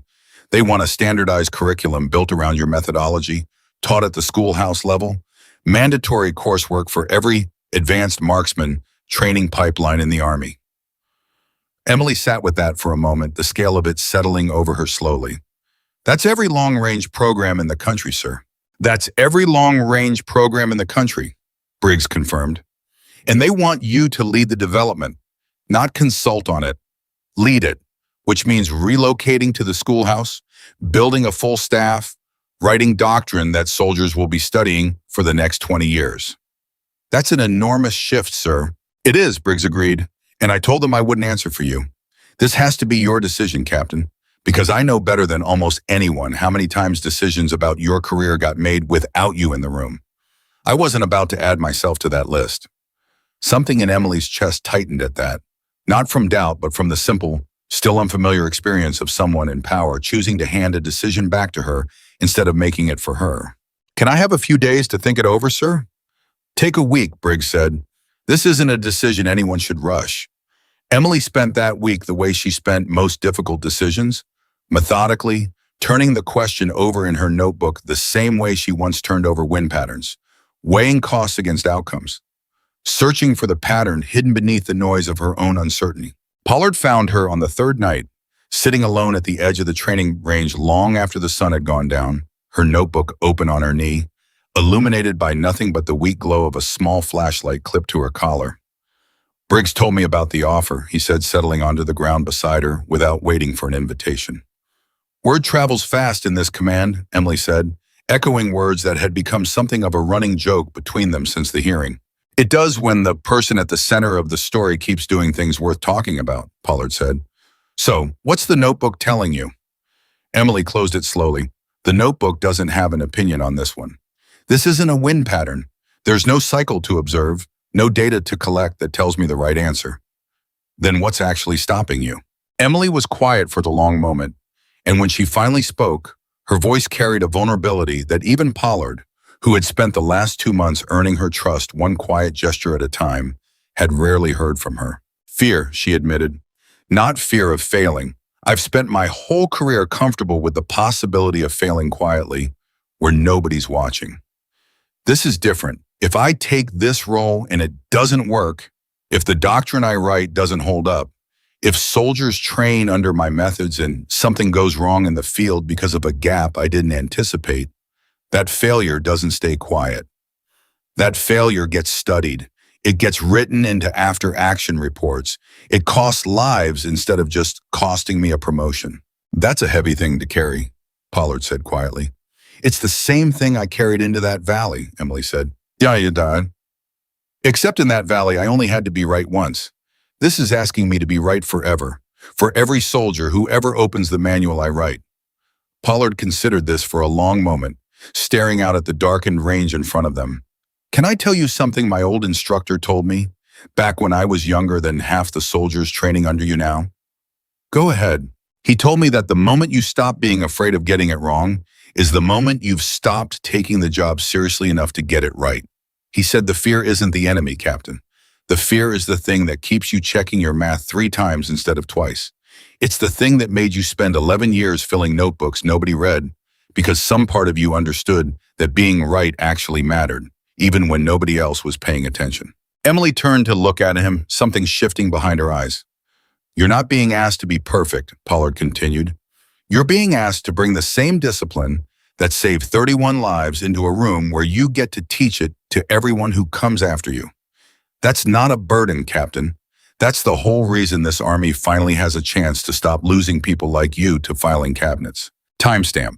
Emily accepted the position 4 days later, and the transition that followed unfolded faster than she had anticipated.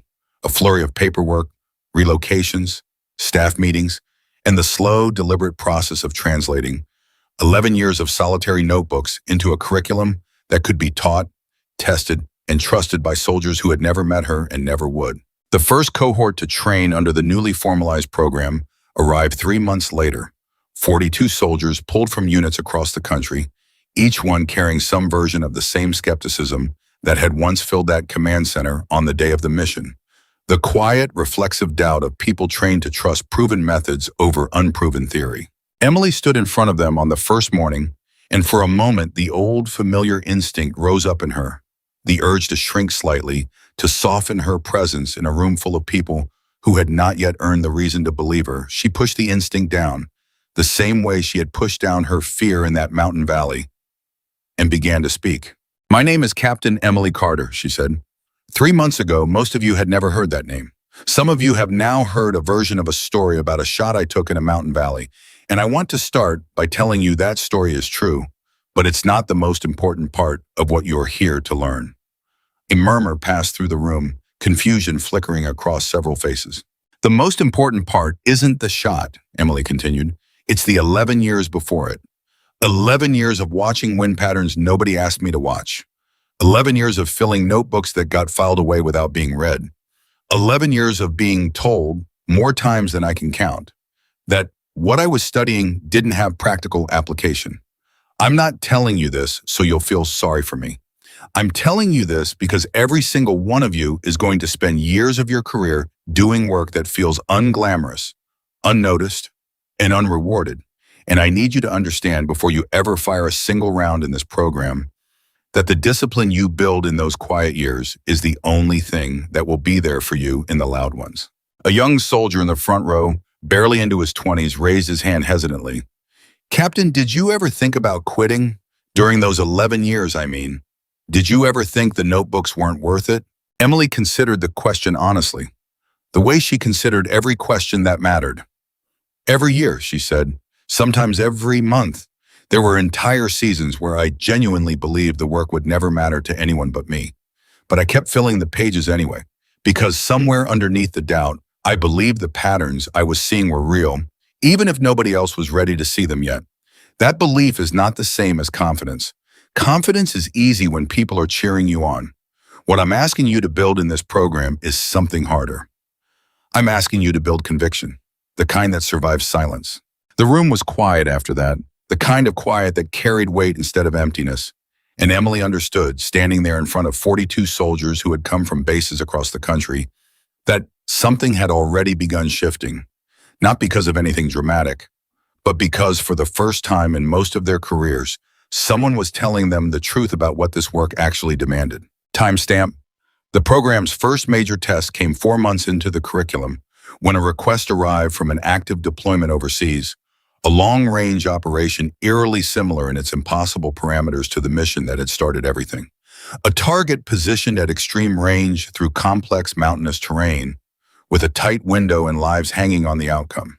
Command requested that Emily's newest and most promising trainee, a quiet, methodical soldier named Corporal Sarah Kim, who had reminded Emily of herself from the very first week of the program, be flown out to support the operation directly. Emily stood in the operations room as the request came through, and for a moment, old fear rose up in her chest, sharp and immediate, the terror of watching someone she had trained step into the exact kind of moment that had once nearly broken her. "She's ready," Briggs said, standing beside her, reading the hesitation on her face with the same clarity he'd learned to read in her since that first day. "You built her the same way you built yourself, patient, methodical, undeniable once the evidence is laid out. Knowing something intellectually and watching it happen in real time are two very different things," Emily admitted. "Welcome to command," Briggs said, not unkindly. "That feeling doesn't go away. You just learn to carry it without letting it show."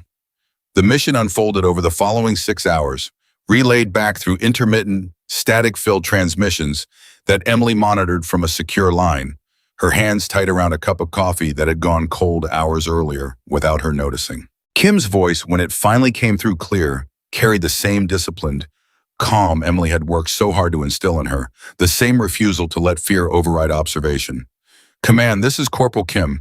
I've identified a delayed thermal cycle consistent with training parameters, requesting authorization to hold for window confirmation." Emily closed her eyes, listening to her own methodology, her own years of solitary notebooks, being spoken aloud by someone else entirely.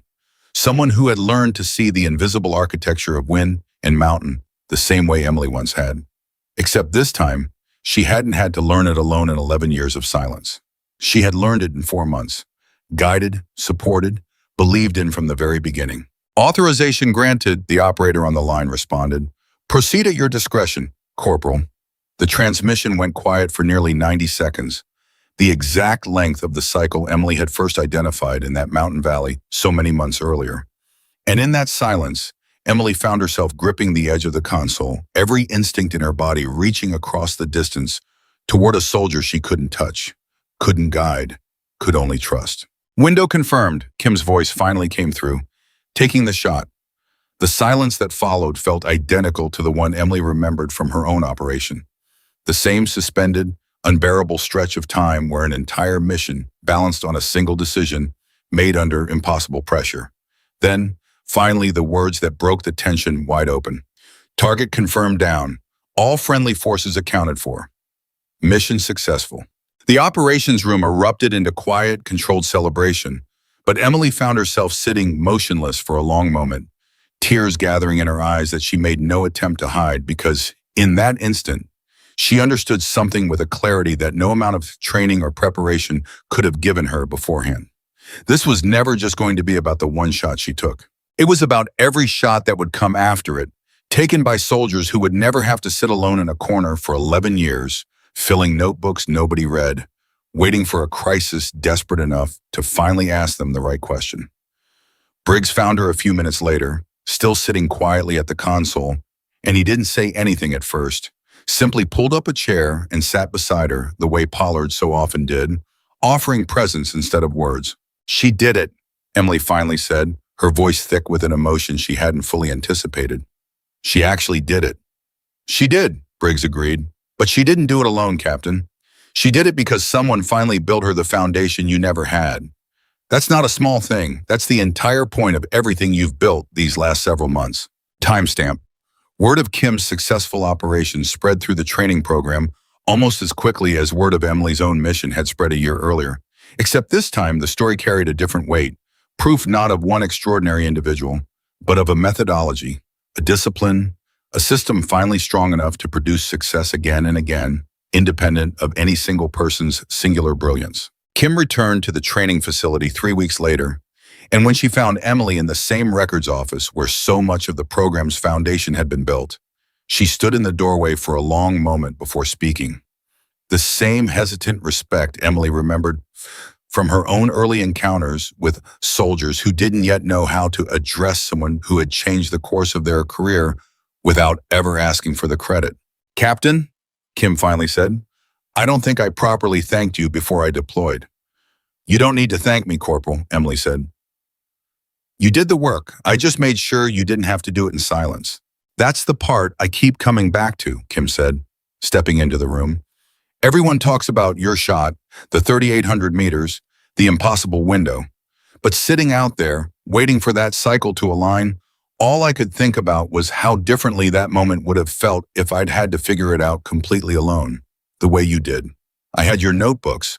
I had 4 months of training built on 11 years of your mistakes and corrections.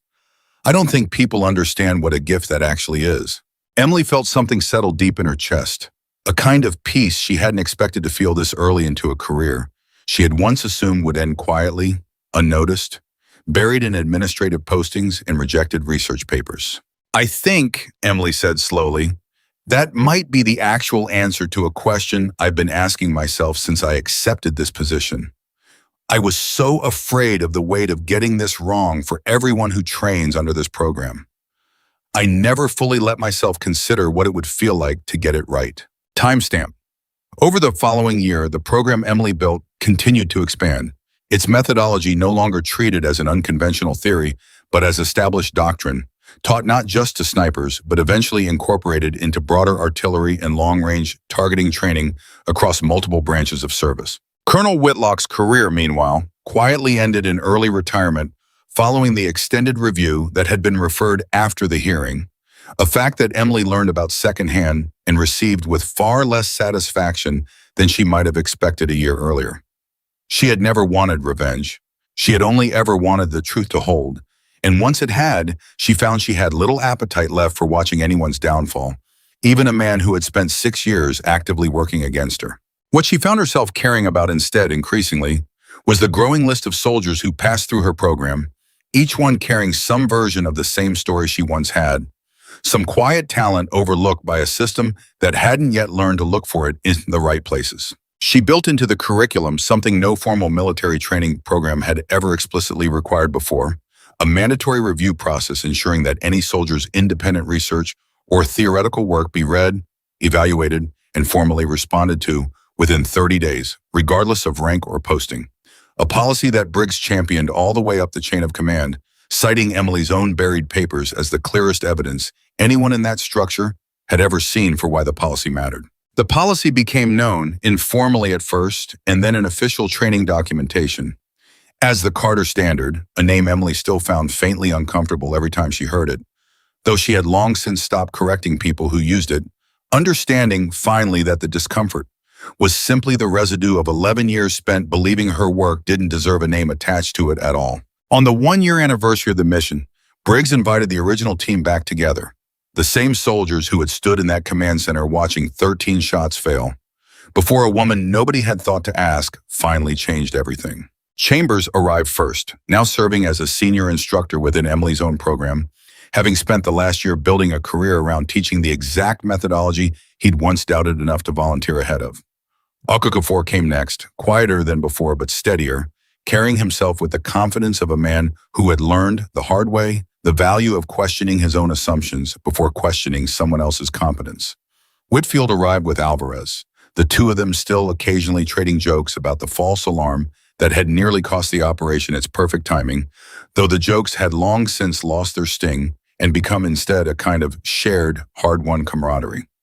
Diaz came in scrubs, having transferred to a medical support role, but making the trip anyway, unwilling to miss the anniversary of a mission she still described as the most important night of her career. Pollard was the last to arrive, and when he found Emily standing near the edge of the training range where their most important conversations always seemed to happen, he carried 2 cups of coffee, the same gesture that had marked the beginning of a friendship neither of them had expected, but both had come to rely on deeply.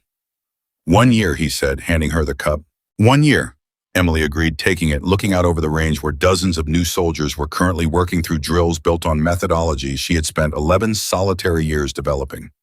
You know what I keep thinking about, Pollard said. What's that? That night, right before the shot, when Whitfield thought the target had moved. You didn't just have the composure to keep going. You had the composure to explain, clearly, calmly, exactly why he was wrong, without ever making him feel stupid for speaking up. I've thought about that moment more than almost anything else from that night, because that's the moment I understood you weren't just going to make one impossible shot. You were going to spend the rest of your career making everyone around you better at making shots of their own. Emily was quiet for a moment, watching the soldiers below run through drills she had built from scratch. Soldiers who would never know the particular loneliness of 11 years spent filling notebooks. Nobody read, because the system that had once ignored her had finally, permanently changed. I used to think the shot was the whole story, she finally said. The 3,800 meters. The impossible window. The moment everyone finally saw what I'd been capable of the whole time. But I don't think that's the real story anymore. What's the real story? Emily looked at him, and for the first time since that long, impossible night in the mountain valley, her expression carried none of the guarded caution that had defined so much of her career. The real story is that talent doesn't need a crisis to matter, she said. It only needed someone to finally ask the right question before the crisis arrived.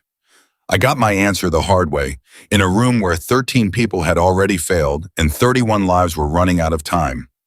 Every soldier training on that range right now is going to get their answer a different way, because we built something strong enough that they'll never have to sit alone in a corner for 11 years, waiting for someone to notice them.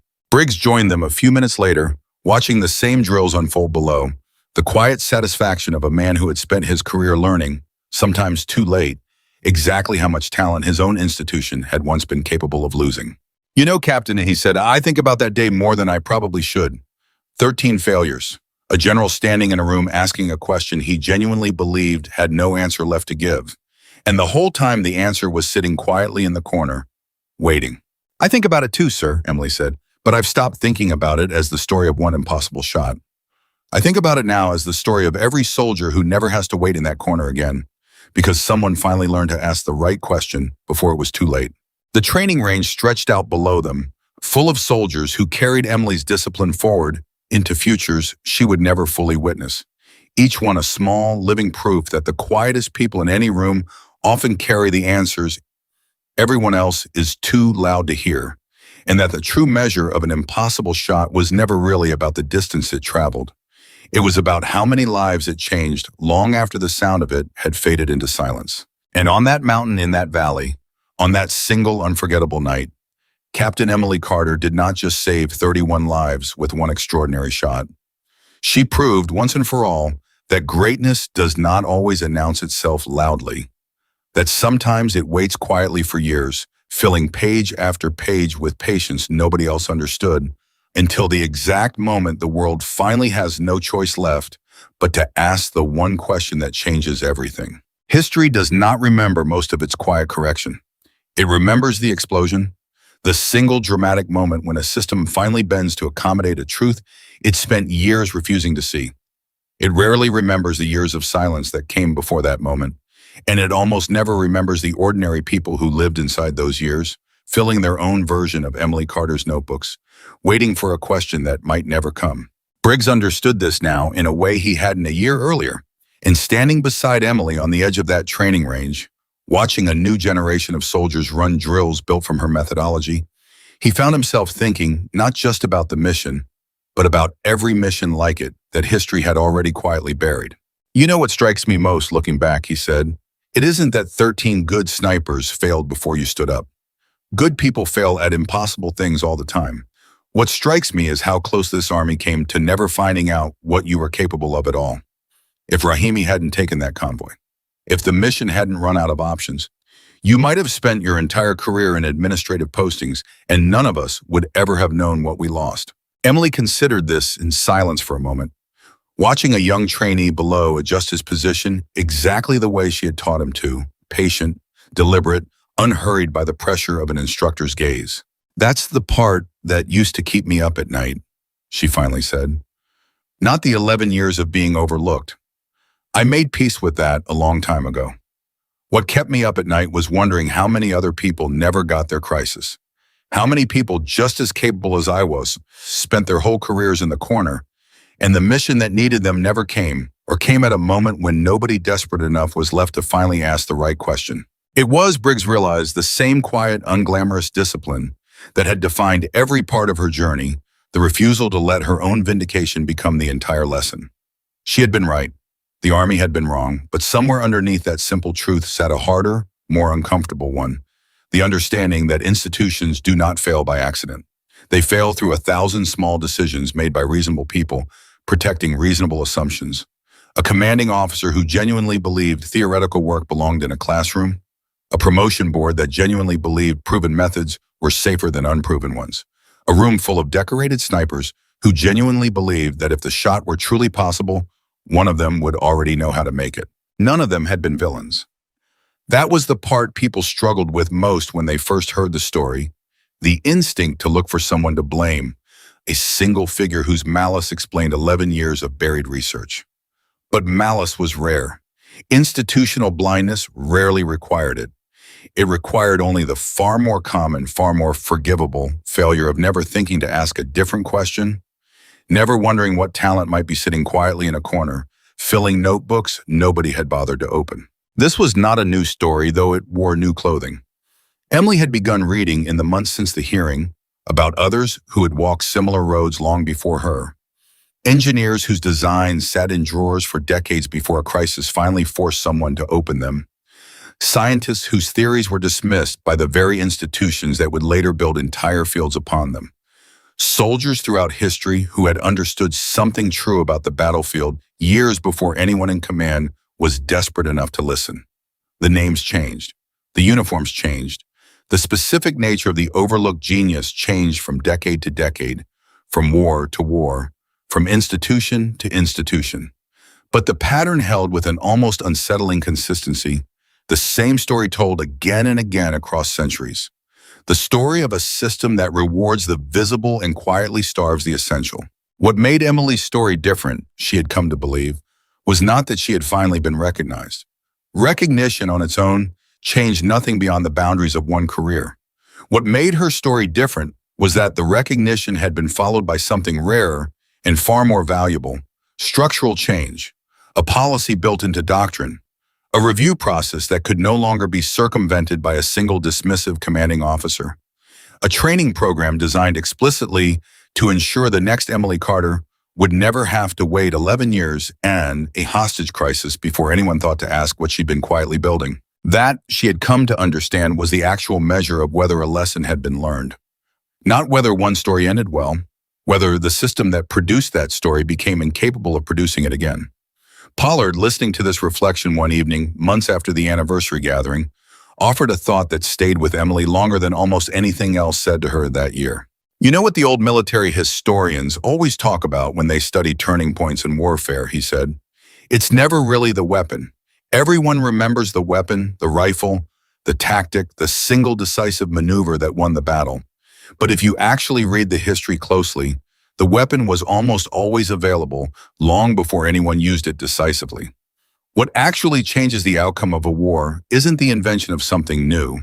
It's the moment someone finally has the courage to trust something that already existed but had been dismissed, ignored, or misunderstood by everyone who came before." Emily turned this thought over slowly, recognizing something true in it that reached far beyond her own experience.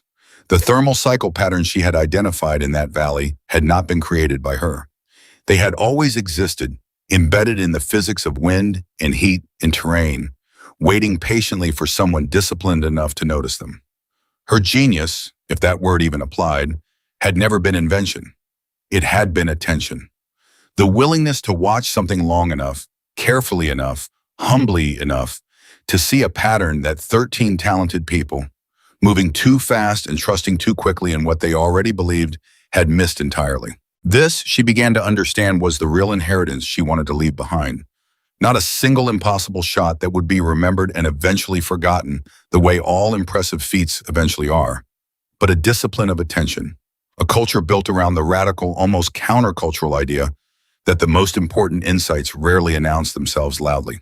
They arrive quietly, earned through years of unglamorous observation, and they belong, more often than institutions like to admit, to the people standing in the back of the room, not the people standing at the front of it. There was a kind of moral clarity in this that Emily found herself returning to again and again as her program continued to grow, a clarity that extended far beyond the narrow world of long-range marksmanship. Every institution, she had come to believe, military or otherwise, carried some version of the same blind spot, some tendency to mistake confidence for competence, volume for value, visibility for worth. And every institution, if it wanted to survive its own blind spots, needed to build deliberate structures, forcing it to look past the loudest voices in the room toward the quieter ones that might be holding the actual answer. She thought often of the exact phrase Briggs had used in that command center on the worst night of her career, the question that had, against every reasonable expectation, finally found her. Any snipers left? It was such a small question. 4 ordinary words, asked out of desperation rather than wisdom. Briggs had not asked it because he believed the answer was sitting quietly nearby. He had asked it because he had run out of options, because 13 failures had stripped away every alternative except the one nobody had considered. And that, Emily had come to believe, was perhaps the most important and most uncomfortable truth buried inside her entire story. Crisis had been the only thing capable of forcing that question to finally be asked. Left to its ordinary rhythms, the institution she served would likely never have asked it at all. It had taken 31 lives hanging in the balance, 13 decorated failures, and a general with nothing left to lose, before anyone thought to look toward the woman who had been sitting there, ready, for the entirety of her 14 months in that unit, and arguably for the entirety of her career before that. She did not want the next great insight buried in her Army's ranks to require a hostage crisis before someone finally thought to ask the right question.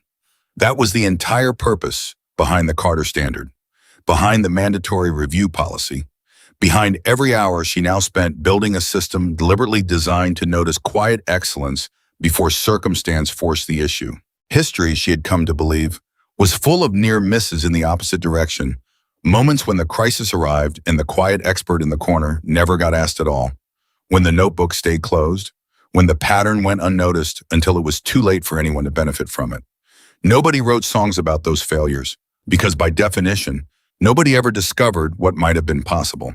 The tragedy of a genius who has never asked the right question does not announce itself the way a triumph does. It simply disappears, quietly, into administrative postings and rejected research papers and careers that end in obscurity, and the world never learns what it lost. This, more than the shot itself, more than the vindication of the hearing, more than the training program bearing her name, was the true weight Emily now carried forward into every soldier she trained, every lecture she gave, every notebook she encouraged young recruits to keep, even when nobody around them seemed interested in reading it. Because somewhere in every generation, in every institution, in every command structure ever built by people trying their honest best to identify talent and reward competence, there would always be another version of Emily Carter, sitting quietly in the corner of some room, filling pages nobody had yet thought to open, waiting patiently for a crisis that history would either force someone to notice her in time, or, just as easily, might never come at all. The measure of a truly great institution, she had come to believe, was not whether it eventually recognized its own Emily Carter after the crisis had already nearly cost everything. The measure was whether it built the discipline, the humility, and the structural courage to ask the right question long before any crisis ever arrived to force the issue. That was the standard she now held herself and everyone she trained to, not the standard of surviving one impossible night in a mountain valley, but the far higher, far quieter standard of building a world where nobody capable ever again has to wait 11 years in silence for someone, anyone, to finally think to ask. And so the story of the impossible shot became something larger than the shot itself, larger than the general who asked the question, larger even than the woman who finally answered it. It became a permanent reminder, carried forward through every soldier who would ever train under her name, that greatness rarely shouts. It waits. It watches.